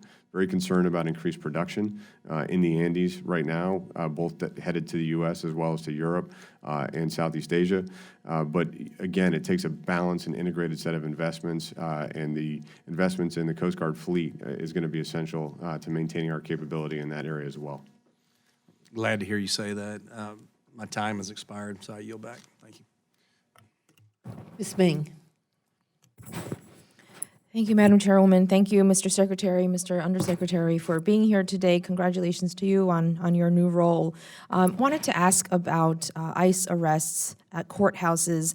Advocates have reported that these arrests in New York State increased by about 1,700% in 2018 compared to 2016. This is an astounding figure. In January 2018, ICE issued guidance, Directive Number 11072.1, on civil immigration enforcement actions inside courthouses. How many immigration enforcement actions that took place in 2017 and 18 violate this directive? And are any actions taken against ICE officers who violate this directive? That's something I'm happy to take up with Acting Director Albans at ICE and understand their approaches in terms of following up on any policy violations. I'm not aware of any in my first 2.5 weeks as Acting Secretary. I will note that, again, looking for the ability to enforce our immigration laws, to take people into custody, especially who have criminal violations in a safe setting, is a responsibility of ICE and something we need to continue to do. Yes, I'm just going to what I know to be a directive from ICE about not encountering people within courthouses and in non-public spaces there. But there are stories about, for example, in El Paso, Texas, there was a courthouse where a woman was seeking a protective order for domestic abuse. Last year, officers arrested a Charlotte woman and her 16-year-old son outside a courtroom set aside specifically for domestic violence cases. So what is the priority in enforcing and removal operations, and how do you justify prioritizing the arrest of vulnerable survivors of domestic violence like these folks over more serious criminals? I'm not going to be able to comment on specific cases here, but happy to take those back and look into them. But very clearly, ICE's priorities are to protect communities. They're to go after criminal violators who are also here unlawfully, to go after fugitives who have been issued final orders and remain in the U.S., and to ensure effective immigration enforcement on recent border crossers so we maintain some integrity of the system at the border. And that will remain the priority. But the directive is still in force, correct? 11072.1, and ICE should be following that directive, correct? I'll make sure we get you a briefing from ICE on those policies. Okay. I wanted to ask about another news article where CBP detained a 9-year-old U.S. citizen child who presented her passport. She was detained for over 30 hours at a port of entry. Why was this child detained? So again, in terms of speaking about specific cases, happy to do that in another setting with a privacy waiver. I can assure you that if CBP stopping a child, it's for their own concern, for their safety and welfare, for a concern about whether what's being presented to them is accurate, not for any other purpose. But we'll be happy to give you a briefing. If you have a privacy waiver from the family, we can talk about the specific case in depth. I appreciate that. How frequently do cases like this happen? I know you can't go into specifics, but just in general, how often are minors detained, and how long does it take, or what protocol happens to confirm their identity and citizenship? Is it usually like 30 hours, or is it less? Is it more? So it's not common for children under 10 to present without an adult crossing the border. To determine who should have custody and care of that child and to work with the consulate can take a while, but it's often done within a matter of hours. That's our strong preference. What we're facing right now, though, Congresswoman, that I just want to highlight is a situation where children are being used to cross the border as purported family units when they don't have that relationship. We've had over 3,500 cases this year. That's why ICE and Homeland Security Investigations have deployed teams to both El Paso and Rio Grande Valley to address child smuggling and ensure that we're protecting children who are being used as pawns to cross the border right now. It's a very dangerous scenario. Where would these children, I appreciate that explanation, where would children like this be held? Are they in a cage? Are they behind bars? Or what type of space while they're waiting to verify their identity? At a port of entry, I'm pretty sure they probably stayed with an officer in an office setting during that time frame. And that's the protocol? That is a protocol to take care of children in the best possible setting we can, given the other challenges we're facing at the border. Okay. Thank you. I yield back. Before I go to Mr. Aguilar, I would just like to point out, for one thing, with regards to what Ms. Ming was saying, that could you give us the percentage of people who have fraudulent documentations? My understanding that it is very small compared to the majority of those who come with their children. So I would appreciate that. And then also, just for a point of clarification with regards to ICE and the arrest that it is making, nobody is objecting to the fact that ICE will go after criminals who are a danger to our public safety. That is not the issue. The issue is that ICE has been going into communities, arresting people who are dropping their children off at school, who are coming out of church, who are not hardened criminals who present a danger to public safety. And then when they do go after someone who perhaps, let's say, is a danger to public safety, that in that process, they also will go and arrest others who are not the target, who very often are moms and dads and folks who have been living in the community and contributing to that community. That's where the concern is, and that's where the objection is, not that ICE goes after criminals who are a danger to public safety. And with that, I will now call on Mr. Aguilar. Thank you, Madam Chair. Thank you both for being here today. Mr. McAleenan, earlier this month, Secretary Carson testified before Chairman Price and the Transportation, Housing, and Urban Development Subcommittee. And I asked him a question about whether DACA recipients are eligible for FHA-backed loans. And he said he was sure that many DACA recipients have FHA-backed loans and that HUD's policy on allowing DACA recipients to access this type of loan has not changed. My question is, has USCIS provided any guidance or directive to HUD staff without the knowledge of Secretary Carson possibly about the FHA program specifically? I'll have to get back to you on that one, Congressman. I'm not aware. Okay. My next question, in January, the OIG published a report indicating that ICE fails to consistently include its quality assurance surveillance plan in facility contracts. QASP is critical to ensuring the facilities meet performance-based national detention standards, which require that detention facilities are safe for detainees and staff. However, QASP was only included in 28 out of 106 detention contracts. ICE provided waivers to facilities that exhibited deficient conditions and did not include these in their contracts. Between October 1st of 2015 and June 30th of 2018, ICE imposed only 2 financial penalties for those not meeting the condition standards. In what circumstances are waivers granted, and what types of these standards are waived?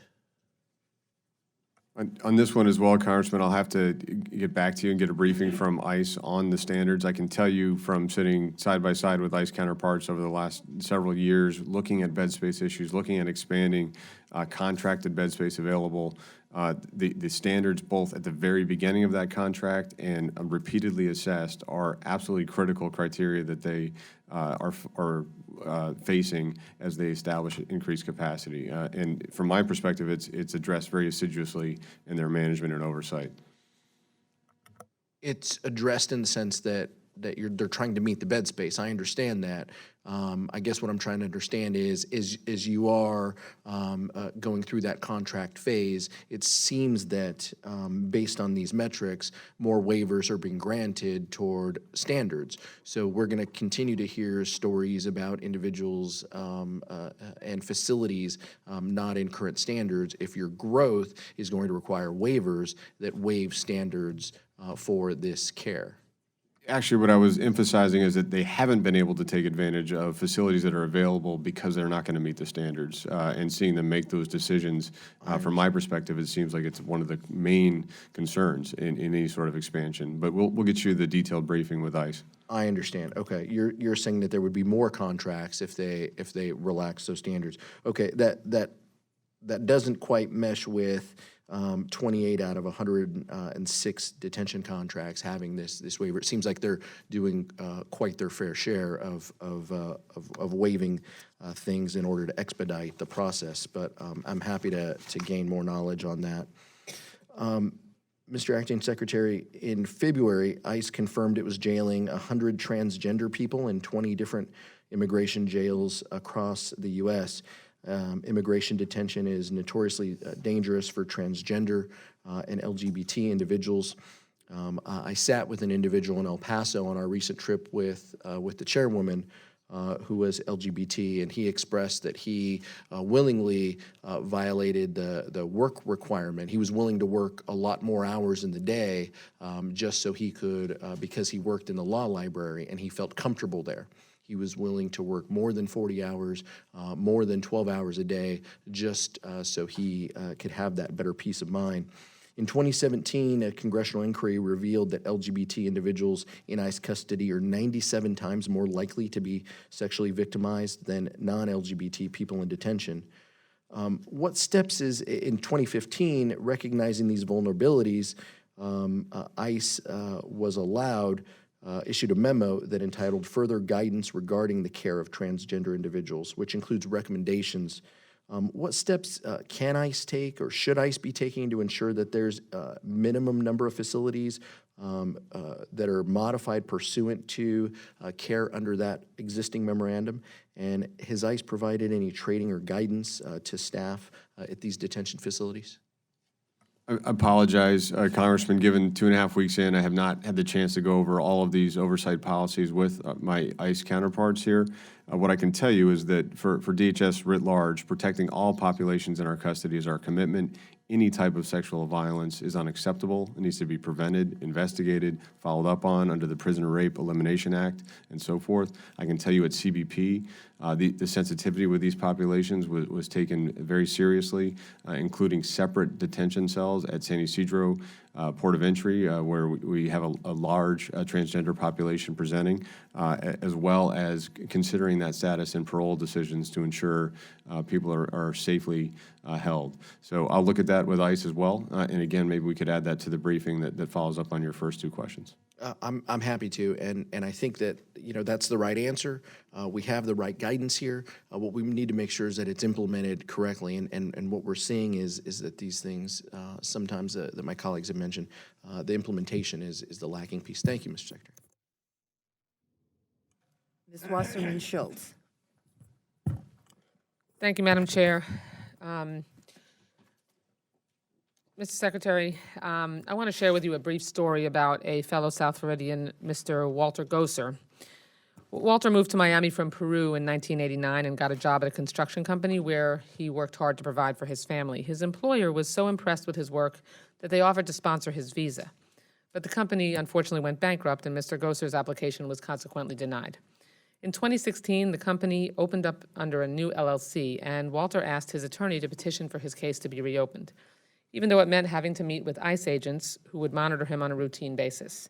He kept up his end of the bargain, and he checked in with ICE regularly while his case was being processed. Then, in mid-February, without any warning or cause, ICE chose to arrest Walter during a routine check-in at the Miramar ICE facility in Miramar. ICE imprisoned Walter, a loving father of a family of 4 and a 30-year resident of Miami, in the for-profit Chrome detention camp, earning the detention camp money for more than a month. On March 21st, ICE deported Walter to Peru, breaking apart his family and traumatizing his children. Now, I tell you the story because it's not unique. At my district office, we frequently hear from Floridians who have had loved ones under supervisory review torn away from them without warning or cause. So, Mr. Secretary, why is the administration randomly pulling the rug out from underneath immigrants and deporting those who are following the rules of supervisory review? That's my first question. How is ICE making decisions regarding who and when it deports undocumented individuals who are complying with supervisory review? And can you look into this policy and ensure that the Immigration Board of Appeals is amenable to appeals from cases like this, where undocumented individuals are doing everything they should and are deported anyway? And I have a follow-up question, so. Well, I would just offer that due process is essential in our immigration enforcement responsibilities, that it occurs both with the immigration court system and in the decision-making by both ICE and CBP. Again, I don't have the specifics on that case that you're asking about. But it happens every single day. Well, At any given time in my community, you have immigrants who show up for supervisory review appointments and have no idea whether the rug is going to suddenly be pulled out from under them. So there is no due process. They're just arrested. So a following the supervisory rules. setting is a much safer setting to make an immigration arrest than, again, being out in the community, which we've heard several concerns from some of your counterpart on the subcommittee today. It is appropriate when there are no other forms of relief available. Okay, but my Obviously, question the is, court proceeding how will is occur ICE before making removal. decisions, excuse me, how is ICE making decisions regarding who and when it deports undocumented individuals who are complying with supervisory review? I'll have to get back to you on that and offer an ICE briefing on their policy for supervisory review. And when will you be able to do that? How quickly? We could do that in the next week or so. Okay, week, not or so, please. And Mr. Secretary, my office regularly hears about community members being turned away. Now, this is specific to the Miramar ICE facility, which we've had very significant problems with, after waiting hours in line outdoors for their appointment. They get almost no access to bathrooms, water, or cover from the sun. I've been there myself, Congresswoman Wilson, Congressman Hastings, met with senior ICE officials at the Miramar facility and addressed these really horrendous conditions that immigrants are expected to wait in line to maybe be seen, maybe not. They come from hundreds of miles away. My staff has visited the facility several times to monitor conditions. The last time they were there, they tried helping a gentleman from Guatemala who had an appointment letter, but who was refused to be seen because he had to first register by phone. An advocate, and this happens all the time, an advocate who went with my staff tried to call so he could get an appointment by phone for at least an hour and a half, but she couldn't get through to a live person. Even more alarming, the telephone number that is provided does not offer an option to speak to someone in Spanish. Even if individuals get through to a live person, they may not be able to communicate.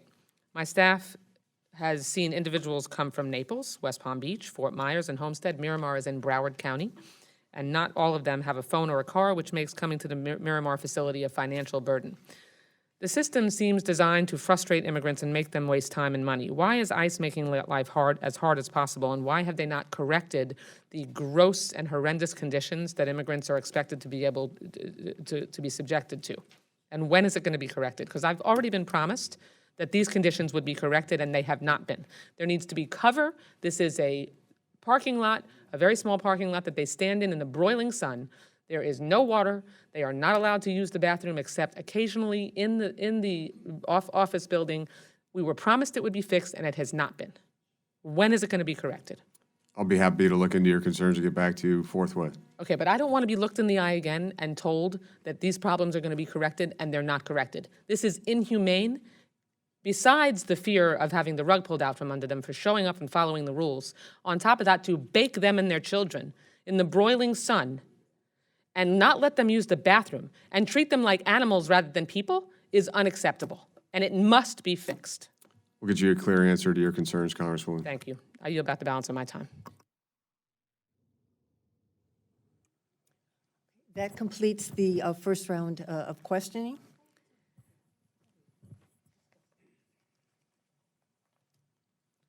Mr. Secretary, let me just say that unfortunately, some of what was described by Ms. Wasserman Schultz is also what we saw when we were in El Paso, people standing outside in the heat, and just so packed that they couldn't even sit down. Earlier, in response to one of the questions, you mentioned the Homeland Security Advisory Council panel, which recently issued a report making several recommendations related to the migration of families and unaccompanied children. The makeup of the panel was not as balanced as it needed to be, since early last year, a number of the Advisory Council members who could have contributed to such balance resigned in protest against the administration's immigration policies. As a result, the report and some of its recommendations also lacked balance. And I have several questions with regards to those recommendations. One of the recommendations was to detain families for the duration of their immigration court proceedings while modifying asylum procedures so that a hearing and decision could be provided within 20 or 30 days. I understand now that the president has now recommending possibly 180 days, which possibly would be possible if they had legal representation.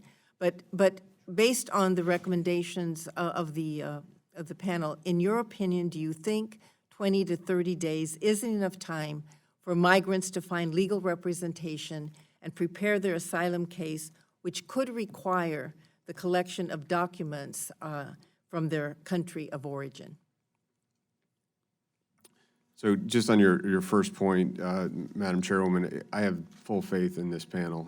Tremendous group of experts from both sides of the aisle, immigration expertise in multiple administrations, who looked at this issue carefully. Hundreds of interviews, a pediatrician who's focused on the care of children in DHS custody. They traveled the border wide. They're looking at expanding their effort to go to Central America, and I do think their recommendation should be taken seriously by DHS and by Congress because it's a really important analysis. This question is key. It's key both in terms of the changes we're asking in authorizing law for managing this system and restoring some integrity to the process, and it's key to understanding the intent of the Department of Homeland Security in this process. Nobody wants to detain children, whether they're accompanied or not, for a long period of time. The notion that we want to detain them indefinitely or for 180 days, it couldn't be further from the truth. What has happened is that 21 days is not an adequate time period for a full proceeding with due process, with access to counsel, with getting documents from Central America to be completed. That said, we can go back to 2014 and 2015 when we did detain families through their proceedings, and the average was about 45 days. We're going to look at redoubling our efforts to make sure that that can be as expeditious as possible. Indeed, even taking a fresh look at what can be done in 21 days with counsel. But the notion that we want to detain children for a long period of time is just not accurate, nor would that be an effective way to enforce the immigration laws. Another recommendation of the panel was to provide government-funded immigration counsel to migrants. Would you support providing counsel to migrants to improve the efficiency of the immigration courts and to ensure that asylum seekers have the full opportunity to make their claim? That's something I would consider under appropriate circumstances, and we'll be discussing with the Department of Justice. Okay. And another recommendation was to require asylum seekers to arrive at the ports of entry while also ensuring the ports have the capacity and resources to end the practice of metering. Do you think metering could be eliminated with sufficient resources at the port? And if so, will you work with us to determine what those resource requirements would be? I'll absolutely work with you to determine the resource requirements. We would like to increase capacity to process people presenting lawfully, even if they don't have documents at ports of entry. The challenge we have now is 90% choose to pay a smuggler and cross unlawfully between ports of entry, which overwhelms each component of the system that we need to actually process those who present at ports of entry as well, primarily ICE and primarily the immigration courts. So if we could structure both authorizing language and resources that would allow us to accept people at ports of entry safely, that would be a much better approach, and I'd be willing to work with the committee on that. Mr. Fleischman. Thank you, Madam Chair. Mr. McAleenan, following up on Mr. Rupersberger's questions, we scan very few passenger vehicles that come into this country with non-intrusive inspection, NII, equipment in order to keep traffic moving. But we know that the majority of hard narcotics come into this country through the official ports of entry, often deeply concealed in false compartments. I understand that CPB is exploring the deployment of a system that would enable the scanning of 100% of passenger vehicles entering the country. In the past, this committee has maintained a strong position of supporting 100% scanning, sir. When will this system be operational? Thank you, Congressman. This is the application of the significant investment that this committee made in fiscal year 19 in supporting our non-intrusive inspection capability at ports of entry. You're absolutely right. We have a very small percentage of personally owned vehicles that we're able to scan with existing deployments of technology, less than 2% at the border, but it is our most effective tool in identifying those deep concealments of hard narcotics crossing at our ports of entry, so that we want to expand that dramatically. That 2% is targeted, so it's the highest risk, 2%, but we think we need to get to a much higher number being scanned. With the investments that this committee has provided, we think we can get there in about 2.5 years to scan a 20-fold increase in crossings, up to 40% of personally owned vehicles, which would be a dramatic change in our capability and allow us to target really all personally owned vehicles that we think might present a risk crossing as we continue to work with our trusted population at the border through the Sentry system and our other approaches to manage risk. We'll also have our canines working pre-primary, and we appreciate the committee's investment in the Canine Academy and providing different additional canine teams out to the border. And, you know, really the partnership with our investigators is what we're going to need to continue to emphasize. All of these efforts at the border are a system. And CBP is the biggest component in DHS and the largest contingent of enforcement at the border. We need that backing, whether it's from ERO for immigration enforcement or from HSI for investigations of our narcotic seizures. So we'll like to continue talking with the committee about ensuring we have adequate resources throughout the system to effectively prosecute and resolve those seizures as well. Thank you, sir. Mr. McAleenan, while leading Customs and Border Protection, you oversaw the innovative deployment of biometric technologies and specifically facial recognition technology to meet congressional mandates for biometric exit, as well as finding opportunities to improve the efficiency and effectiveness of your operations through these capabilities. These achievements have been important test beds for these technologies that can be utilized in other applications with both within CBP and throughout DHS. How do you foresee the development of facial recognition technology expanding in fiscal year 2020 and beyond that for entry and exit at air, land, and sea borders, sir? Thank you for that question, and really, this is an area I'm very excited about, both in terms of increasing our security and making sure that we can address imposter threats, but very importantly, facilitating lawful travel into the country. We have a longstanding mandate from Congress to conduct biometric exit of those departing the country. For many years, it was very challenging to see how we could make that work within the existing airport infrastructure and within the existing process for boarding an international flight. What happened with partnership in S&T, and we had that question about research and development and how we identify potential innovations earlier. With S&T, we were able to test every available biometric technology on the market in a testbed site out here in Maryland. And determined that facial recognition was the easiest to use, and with the increased accuracy of comparison, was going to be effective for our needs on biometric exit. And as we started to deploy that in airports and we saw benefits, we've seen air carriers board an A380 in less than half the time because passengers are able to use self-service e-gates as they board that aircraft. We saw that we could turn that around and use it on inbound as well. So we are deploying facial recognition now at our major terminals on inbound. I just saw it in Miami last month. It's just making the process so much more efficient. We're identifying imposters, and we're going to be able to really facilitate that lawful travel in a greatly increased manner. So we're looking at 97% of outbound air travel for biometric exit in a 4-year period. So that'll be by 2022. And then at the same time, as we partner with airports to put that in place for outbound, we're also adding it as a simplified entry option so that we can increase facilitation for those inbound and arriving international passengers as well. It's something I'm very excited about. Partnering with TSA, CBP is also going to be able to help enable increased procedures at checkpoints, both for security and facilitation as well. And that's something that with the Acting Deputy Secretary, Dave Pekoski, we're going to be working on to increase the efficiency of the overall system. Thank you, sir. Madam Chair, I yield back. Mr. Cuellar. Thank you, Madam Chair. Mr. Secretary, I forgot to mention this at the very beginning. I really appreciated the trip that you did down to the valley, where you found some balance going down there, because most secretaries just go and talk to law enforcement and won't talk to the public, won't talk to anybody. So I appreciate the balance that you brought there, especially the humanitarian aspect of it, where you met with Sister Norma and other folks. I appreciate that balance. And I was there a few days after you were there, and I told them I have a lot of faith in the work that you have done and will be doing also. A couple of things. I would ask you to follow up on the Stark County. As you know, we added language that would ask for some input. So it looks, by coincidence, that y'all had the 8 miles that y'all were looking at, where we would get input from the local communities, and I believe the Stark County people came up here and met with your office, and even the Laredo folks came up, and they were saying, look, we're willing to do this.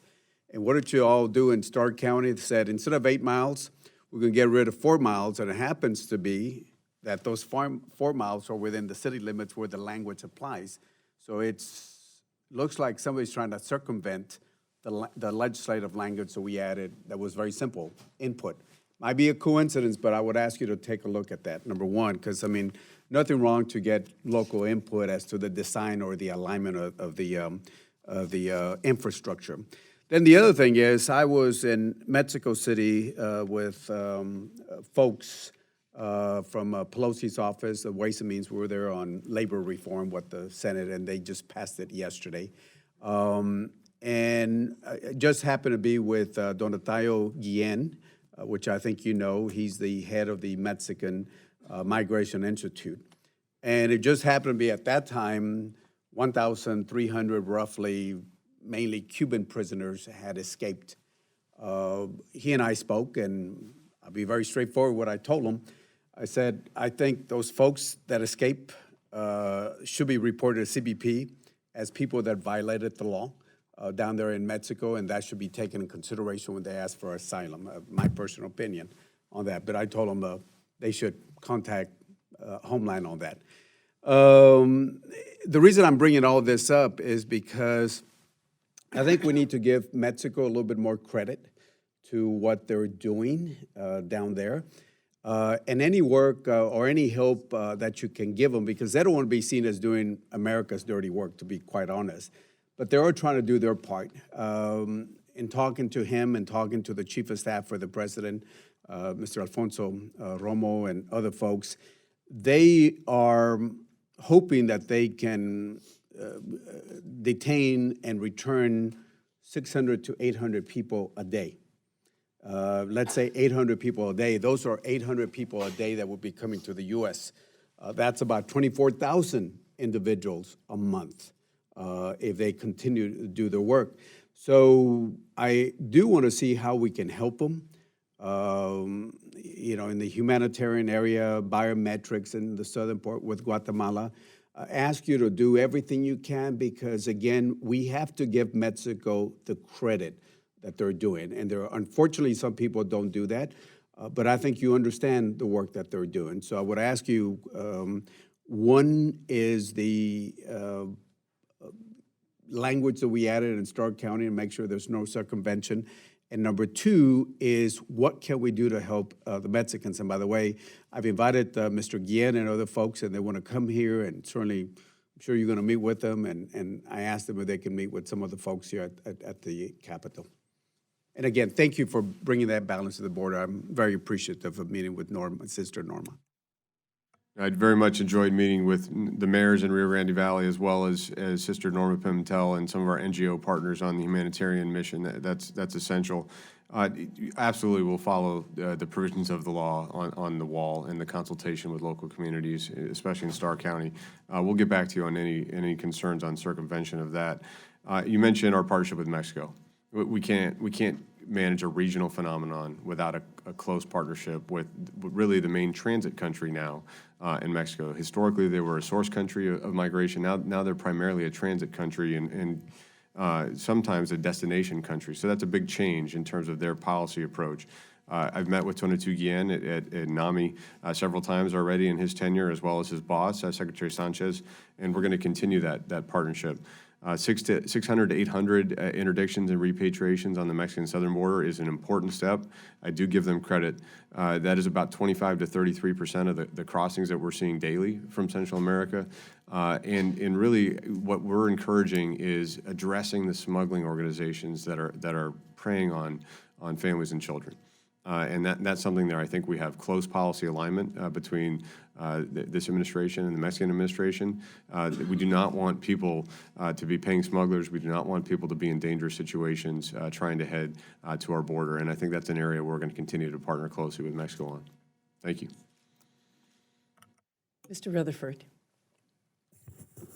Thank you, Madam Chair. Mr. Secretary, I want to go back to the hiring challenges that the department faces, because that's just part of it. After you hire them, then you have to train them. And I read in one of the Inspector General's reports that a lack of funding for training facilities has actually had some negative impact on the ability to train, particularly to the scenario-based training that you're wanting to move to. And I support that 100%. In fact, I have in my district in St. Augustine, Florida, your Air and Marine Training Center. And I believe that is going to become more and more important to the mission, particularly when the southern border begins to tighten up. We're going to see more and more folks moving of these transnational drug organizations moving to the maritime corridors. And so this Marine and Air Training Center has some challenges. I've been down there and seen it several times. And I just want you to know I would love to work with you to be sure that those men and women have the tools that they need to be the best, particularly in the air and marine arenas. So, thank you very much for that offer, Congressman, and really working with this committee and the tremendous professional staff that you have, as well as, frankly, in the acting undersecretary's career. I think we're doing better and better at ensuring we're not just investing in one part of the cycle and actually hiring and paying a professional, but ensuring that they have the training, the facilities for that training, and the equipment they need to do their jobs. And I appreciate your comments on the Air Marine facility in your district. It is absolutely world-class capability. We need to sustain it to support our men and women coming into the workforce, going back for advanced training, training on new vessels. We do international training there so our partners can be up at our standard. And I think that's absolutely essential, and look forward to working with you to make sure that's sustained. Yeah, I'd like to remove some of those workarounds that they're, faced with. Let me go to 287G. As the chief law enforcement officer in Jacksonville for many years, I actually started a 287G program within our corrections department. Now, I did not implement the street aspect of it, but we did, and I did want to remove those criminal, that criminal element of those who were also undocumented immigrants. It worked incredibly well. Now, one of the things that I hear a lot of people talking about, and this is a concern that I had as sheriff, and that is if you create this culture, this underground culture of these individuals, these undocumented, not only do they prey on each other, but they're preyed upon by others in the community. And we had significant problems with this in Florida. And so one of the things that we worked hard on was educating the public, particularly those illegals, about U-Visa and the way that they could use that process to, if they were the victim or a witness of a crime, and they were a witness that had direct evidence that could help in the prosecution of a case, they were eligible for a U-Visa that would allow them to stay in the country. That way they could come forward with the information that they had, and with no worry of being deported. And so that's a little known and talked about program that I think is important to this population, so that we don't create that subculture where they're victimized not only by others in the community, but by their own community. As we got into that culture, we found that rape and domestic violence was just off the chain. And so I think it's important that folks understand that they have that U-Visa capability at their disposal. Thank you, Congressman. You've highlighted, I think, two important programs that we maintain, both the 287G partnerships in the correctional environment. Again, that's the most efficient, safest way to ensure those that could threaten the community, also here unlawfully, are taken into custody. Thank you for your partnership when you were in Jacksonville. And then the second piece of your point, the concern that the most vulnerable populations in our communities are going to be victims. And really, the U-Visa is an appropriate tool for that, and we do encourage local law enforcement to work with us and the Department of State to utilize that effectively. Thank you very much, and I see my time's up. I'll yield back. Mr. Price. Thank you, Madam Chairman. Mr. Secretary, I want to raise an interdepartmental budget issue for you. It's one on which you've expressed very strong views in your previous position, but it has a new relevance to you now at the secretarial level. And that has to do with remedial actions with respect to the flow of migrants from the Triangle countries of Central America. Border Patrol agents, as you well know, are overwhelmingly encountering families and children who are seeking refuge from instability and violence and just a humanitarian disaster in these home countries. They're proactively seeking out your agents for help. This is a well-documented phenomenon. We earlier in 2016, when this flow first started, we were able to increase support on a bipartisan basis for home country efforts to improve conditions and increase security.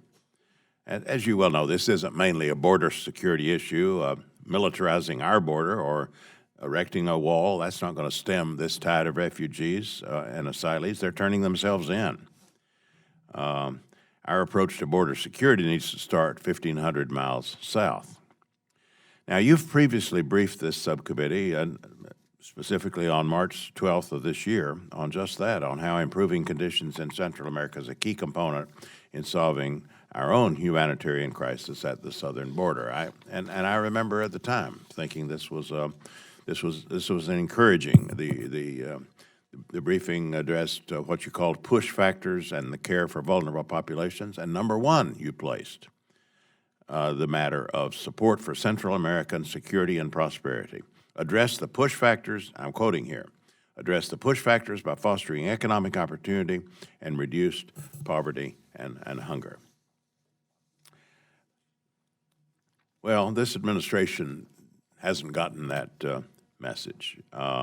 In fact, the budgets each year have cut aid to these Central American countries and to the nonprofits and other organizations providing these services. They propose cuts year after year after year. In some cases, this committee and the State and Foreign Ops Committee has put the money back, but this has reached a new level. And as often happens, we've learned about it by tweet. Here's what the president said on October 22 of last year. I'm quoting, Guatemala, Honduras, and El Salvador were not able to do the job of stopping people from leaving their country and coming illegally to the U.S. We will now begin cutting off or substantially reducing the massive foreign aid routinely given to them.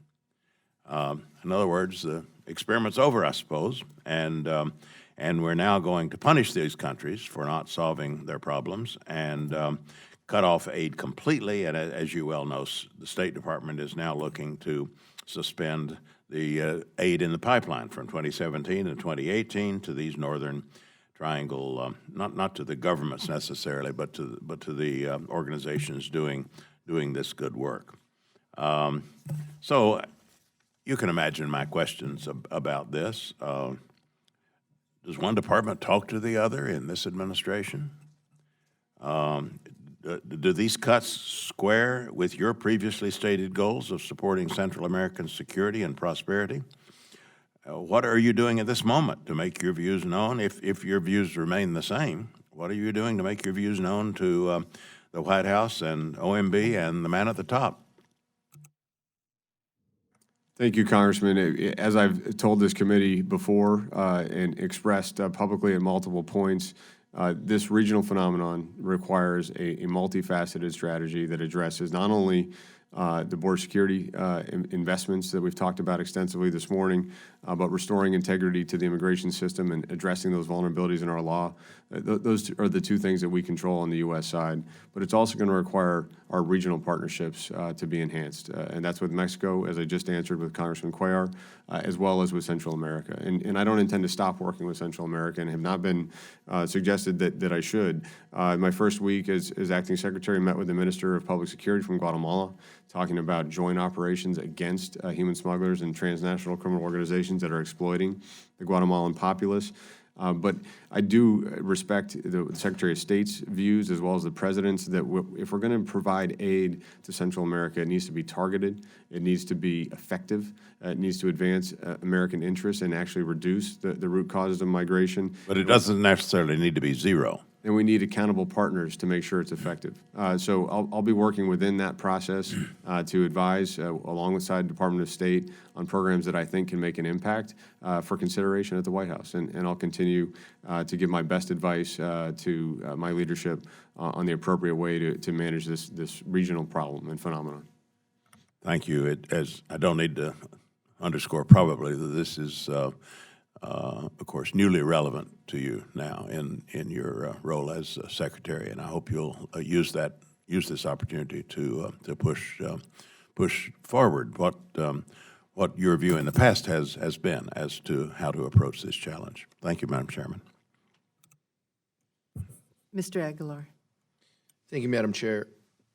Mr. Acting Secretary, I wanted to go back to child separation and follow up on Mrs. Lowey's question a little bit. You talked a little bit through the dynamics of when a child is still separated, and you've talked with us in multiple venues about that. The subcommittee's asked for the guidance that the field officers are using when that determination is made. Is there written guidance and criteria that officers or agents use when a child is separated and there's the specific criminality that you talked about within that family unit? Sure. I think the written guidance starts with the President Trump's executive order from June 20th of last year, as well as the court order in the Miss L case, interpreted and applied to our field elements through operational direction at CBP, and I believe ICE as well. I do think, as acting secretary, I'll have an opportunity to look at how that process is working and ensure that we have consistent and strong policies for what is obviously a very sensitive matter that needs to be handled delicately and with appropriate safeguards. So we'll make sure to look at that across the organization. The executive order doesn't talk about the specific levels of criminality, though, whether incarceration time is used, whether length of time is a factor, violent versus nonviolent, which it would be important. I guess what I'm trying to ask is, you have multiple sectors underneath you in that respect that could be implementing variations of the same policy. There's nothing written that says what level of criminality, nonviolent, violent, when a child is separated. So there is operational guidance going out to the field on both components, but I think you raise an important point because we're going to need officer and agent discretion in some of these decisions, right? An arrest for child abuse without a conviction might be more probative into that risk for a parent than, say, a conviction for wire fraud. It's got to be evaluated in terms of both the specific offense, the risk to the child, and the severity in terms of a conviction or sentence. So I think, again, taking an opportunity to look across the department in this new role to ensure we have consistent and effective guidance is one I'll undertake. I just want to understand that your answer is as you understand right now, there is nothing written to that level of specificity. I don't know, I haven't read ICE's policies on this matter yet. I will. But I know that CBPs give good guidance, but also discretion to the frontline officers, and I've seen effective implementation of that guidance. Okay, thank you. DHS, next question, is increased the number of worksite investigations, and in some high-profile cases, businesses were ordered to pay more than $10 million in judicial fines. Homeland Security Investigations, EAD, is quoted as saying, employers who use an illegal workforce as a part of their business model puts businesses that do follow the law at a competitive disadvantage. Do you agree with that? I do. It's been reported that there are multiple individuals who have worked for the Trump organization without legal status. Can you ensure that the department won't play favorites on who HSI is deployed to in the business setting? So HSI's efforts will remain targeted at the most significant violators. They had a worksite enforcement operation that made 300 arrests just earlier this month. It's a significant issue that they're going to follow up on to ensure we have integrity in the entire process. Earlier this month, Chairman Thompson sent a letter to you about this specifically. ICE hasn't provided an answer. Can you let us know what the timeline for an answer might be? For Chairman Thompson's letter on which issue? Yeah, this would be on HSI investigations and specifically the Trump organization. I'll get you a response from HSI as soon as we can. You mentioned that there are 3,500 cases of fraudulent families, and the chairwoman asked for some important follow-up information, and I also look forward to seeing that. We understand that part of the issue is the definition of families you mentioned within TVPRA.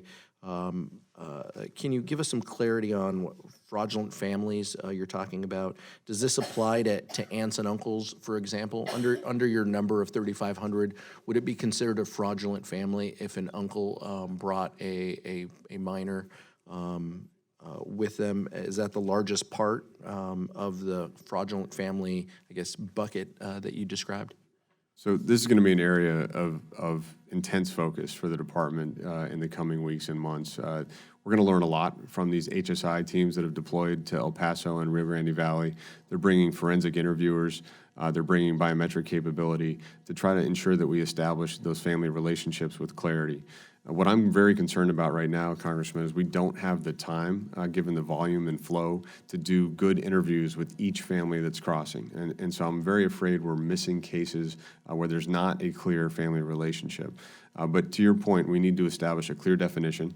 We need to establish consistent metrics across CBP and ICE for capturing when that family relationship has been presented as a fraudulent relationship. And that doesn't mean a grandmother or aunt necessarily with a child saying, we're a family, and us determining that's not definitionally within the TVPRA.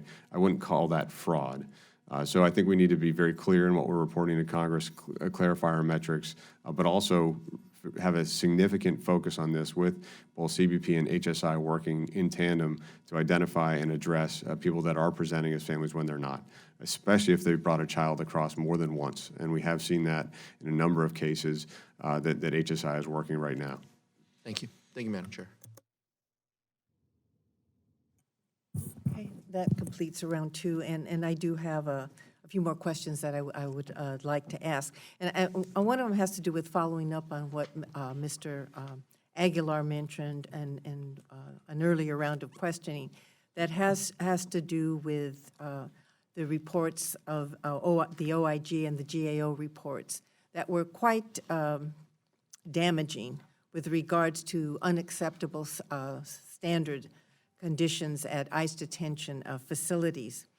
And if you read the reports, you can see that there is reasonable concerns about the conditions at these facilities, and the fact that ICE continues to give waivers to them.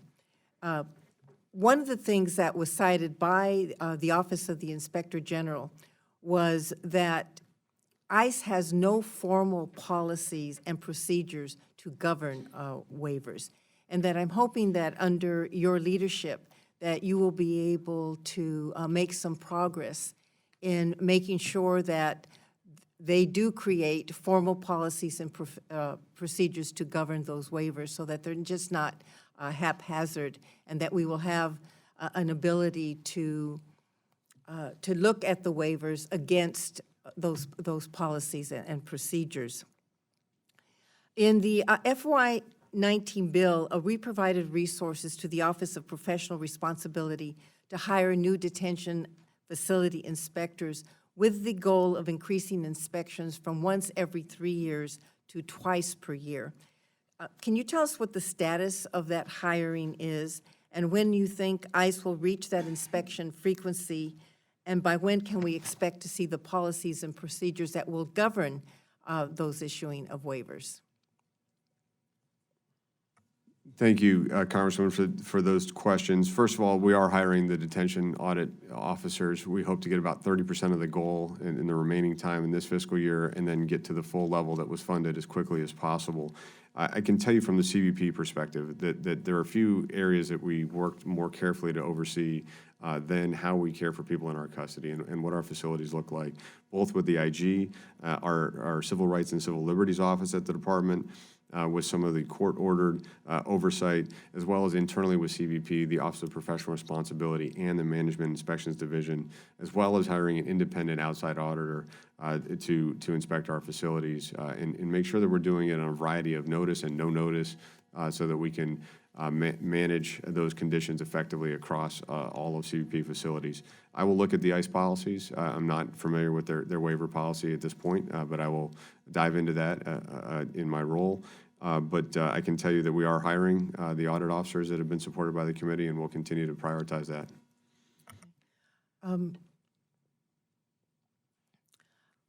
I do understand that that ICE has been working to update its national detention standards. Can you tell the subcommittee of the status of that effort, and can you assure us that the new standards will improve conditions and not lead to the worsening of conditions at detention facilities? Because that's a huge concern that many of us have.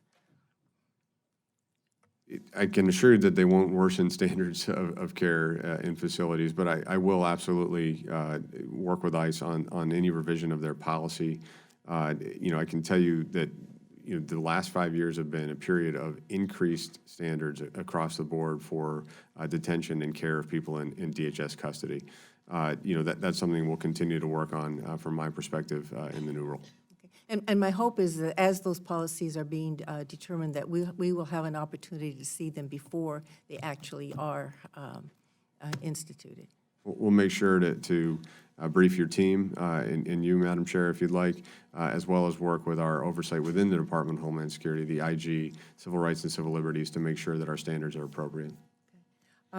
As you know, this administration reversed a policy that forbade ICE from detaining pregnant women except in extraordinary circumstances. Well, in ICE detention, we have learned that the number of women who have lost their pregnancies have nearly doubled in the first 2 years of this administration. Medical professionals have advised of the dangers of placing any pregnant woman in detention. Aside from the obvious answer that we should not detain pregnant women absent or extraordinary circumstances, what is ICE doing to prevent this type of tragedy from occurring again?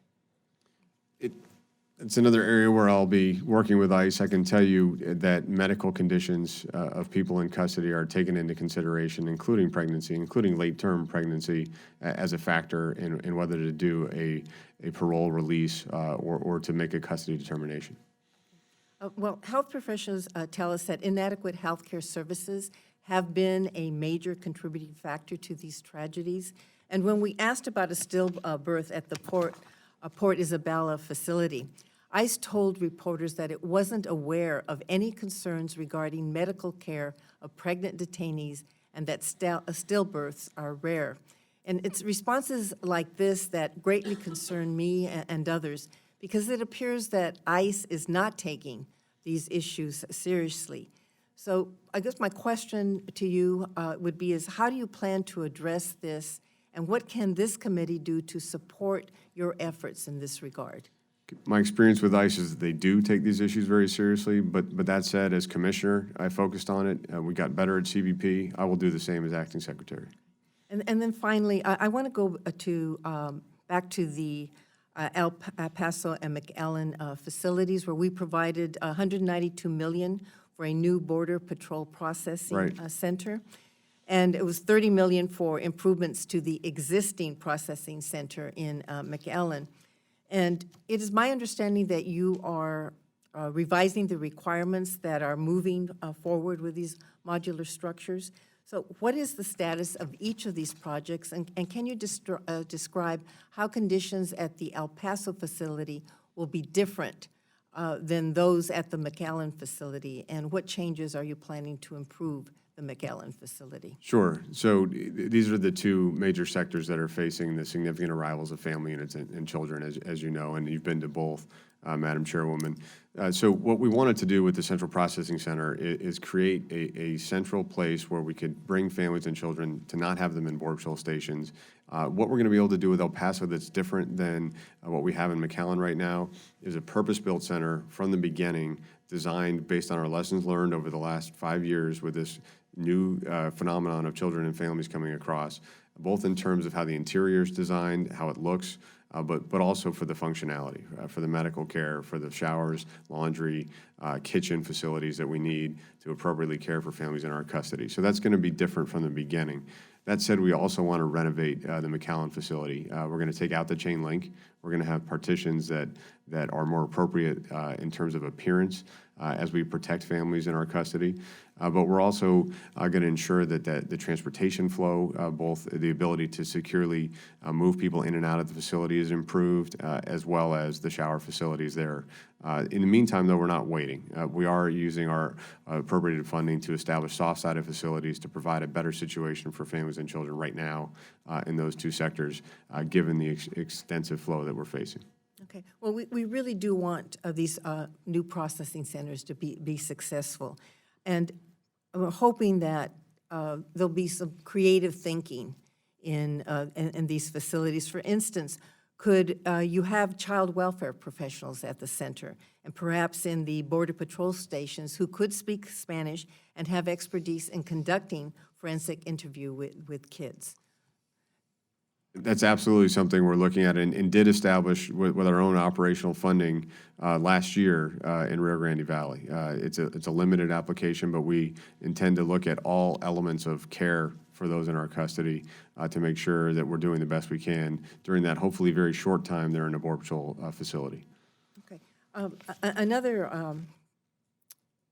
I guess, idea is that because of the large number of actually migrant families that are currently crossing the border, CBP and ICE could have begun to rely heavily on nonprofit organizations to provide temporary shelter to migrants while they plan their next steps.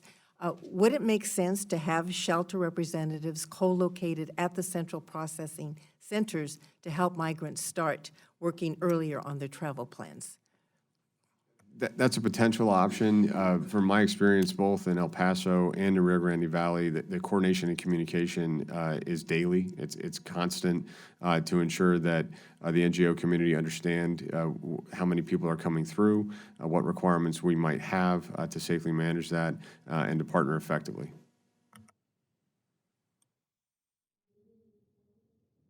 Mr. Aguilar? Yeah, I'll be that individual, Madam Chair. I don't want to stand in the way of everyone in the lunch hour. Just a couple quick things following up on TVPRA, as we were discussing, Mr. Acting Secretary. You had earlier mentioned that there would be some legislative proposals as well that would be forthcoming from the department. Will changes that you're proposing to TVPRA, I know that's been a talking point that I've seen out of the administration, will that include redefining a family unit to be more expansive, to include aunts, uncles, grandparents?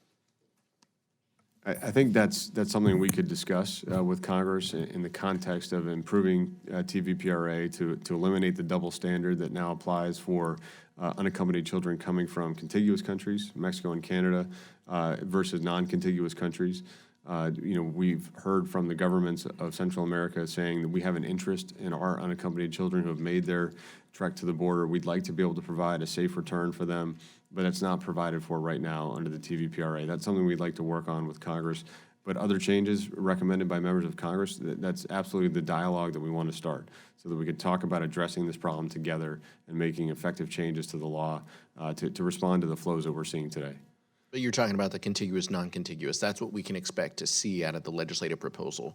Not putting words into your mouth, not that you would be closed to those other changes, but you wouldn't be proposing any of those in this legislative package. Yeah, the focus is addressing the situation where there's an incentive to cross as an unaccompanied child with certainty that you'll be allowed to stay. Sure. And that's what's causing children to get into the hands of smugglers for thousands of dollars to be spent with criminal organizations to come to our border. That's what we're primarily trying to address with the I proposal. wasn't here in Congress at the time, but TVPRA was passed almost unanimously, I think, within the House and Senate. So I look forward to seeing your legislative recommendations. And could I just add, Congressman, that the protections in TVPRA against trafficking of children are essential, and we would like to preserve those, and as well as the conditions and timelines for custody of children. There's no recommended change to any of those elements. Look forward to seeing the language.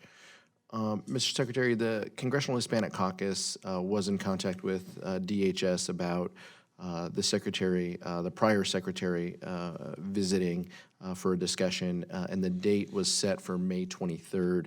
I don't want to bind you to your predecessor's calendar, but would you be open to keeping this date or to working to have a meeting with the Congressional Hispanic Caucus sometime in the next 4 to 6 weeks? So one of my top priorities in this role is to have dialogue with members of Congress who are worried about these problems and willing to come together to try to come up with common solutions to them. So I'll continue to be open to engaging. I don't know about that particular date. I'm not in charge of my own calendar.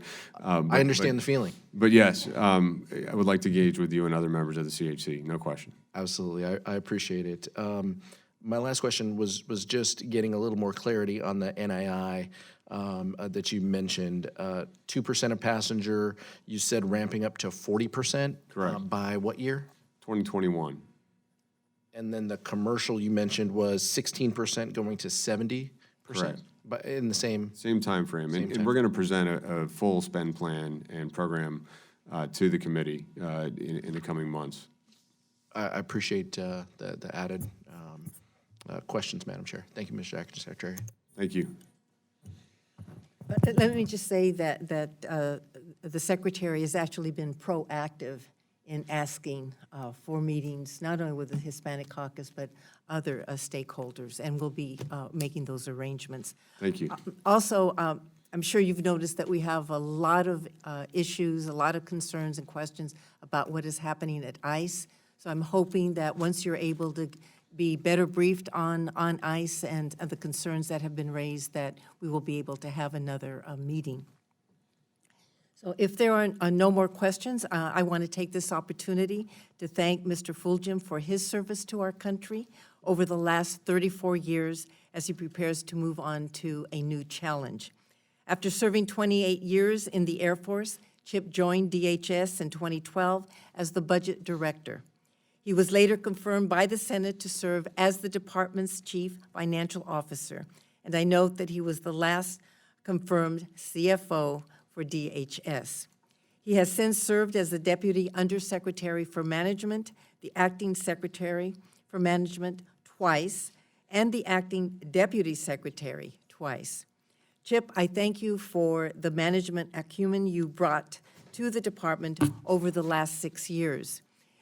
In these last few years, we have seen a significant maturation of the department's planning and resource utilization. Most of those efforts have your fingerprints all over them, including a complete restructuring of the department's appropriations account. The department simply would not be where it is today without your 6 years of strong leadership. I truly wish you the best as you head to Texas to start your new endeavor as the Chief Operating Officer for a nonprofit organization. Best of luck, and if there are no other comments, we will conclude today's hearing. Thank you, Mr. Thank you, Madam Chairwoman. And he's a great guy, too.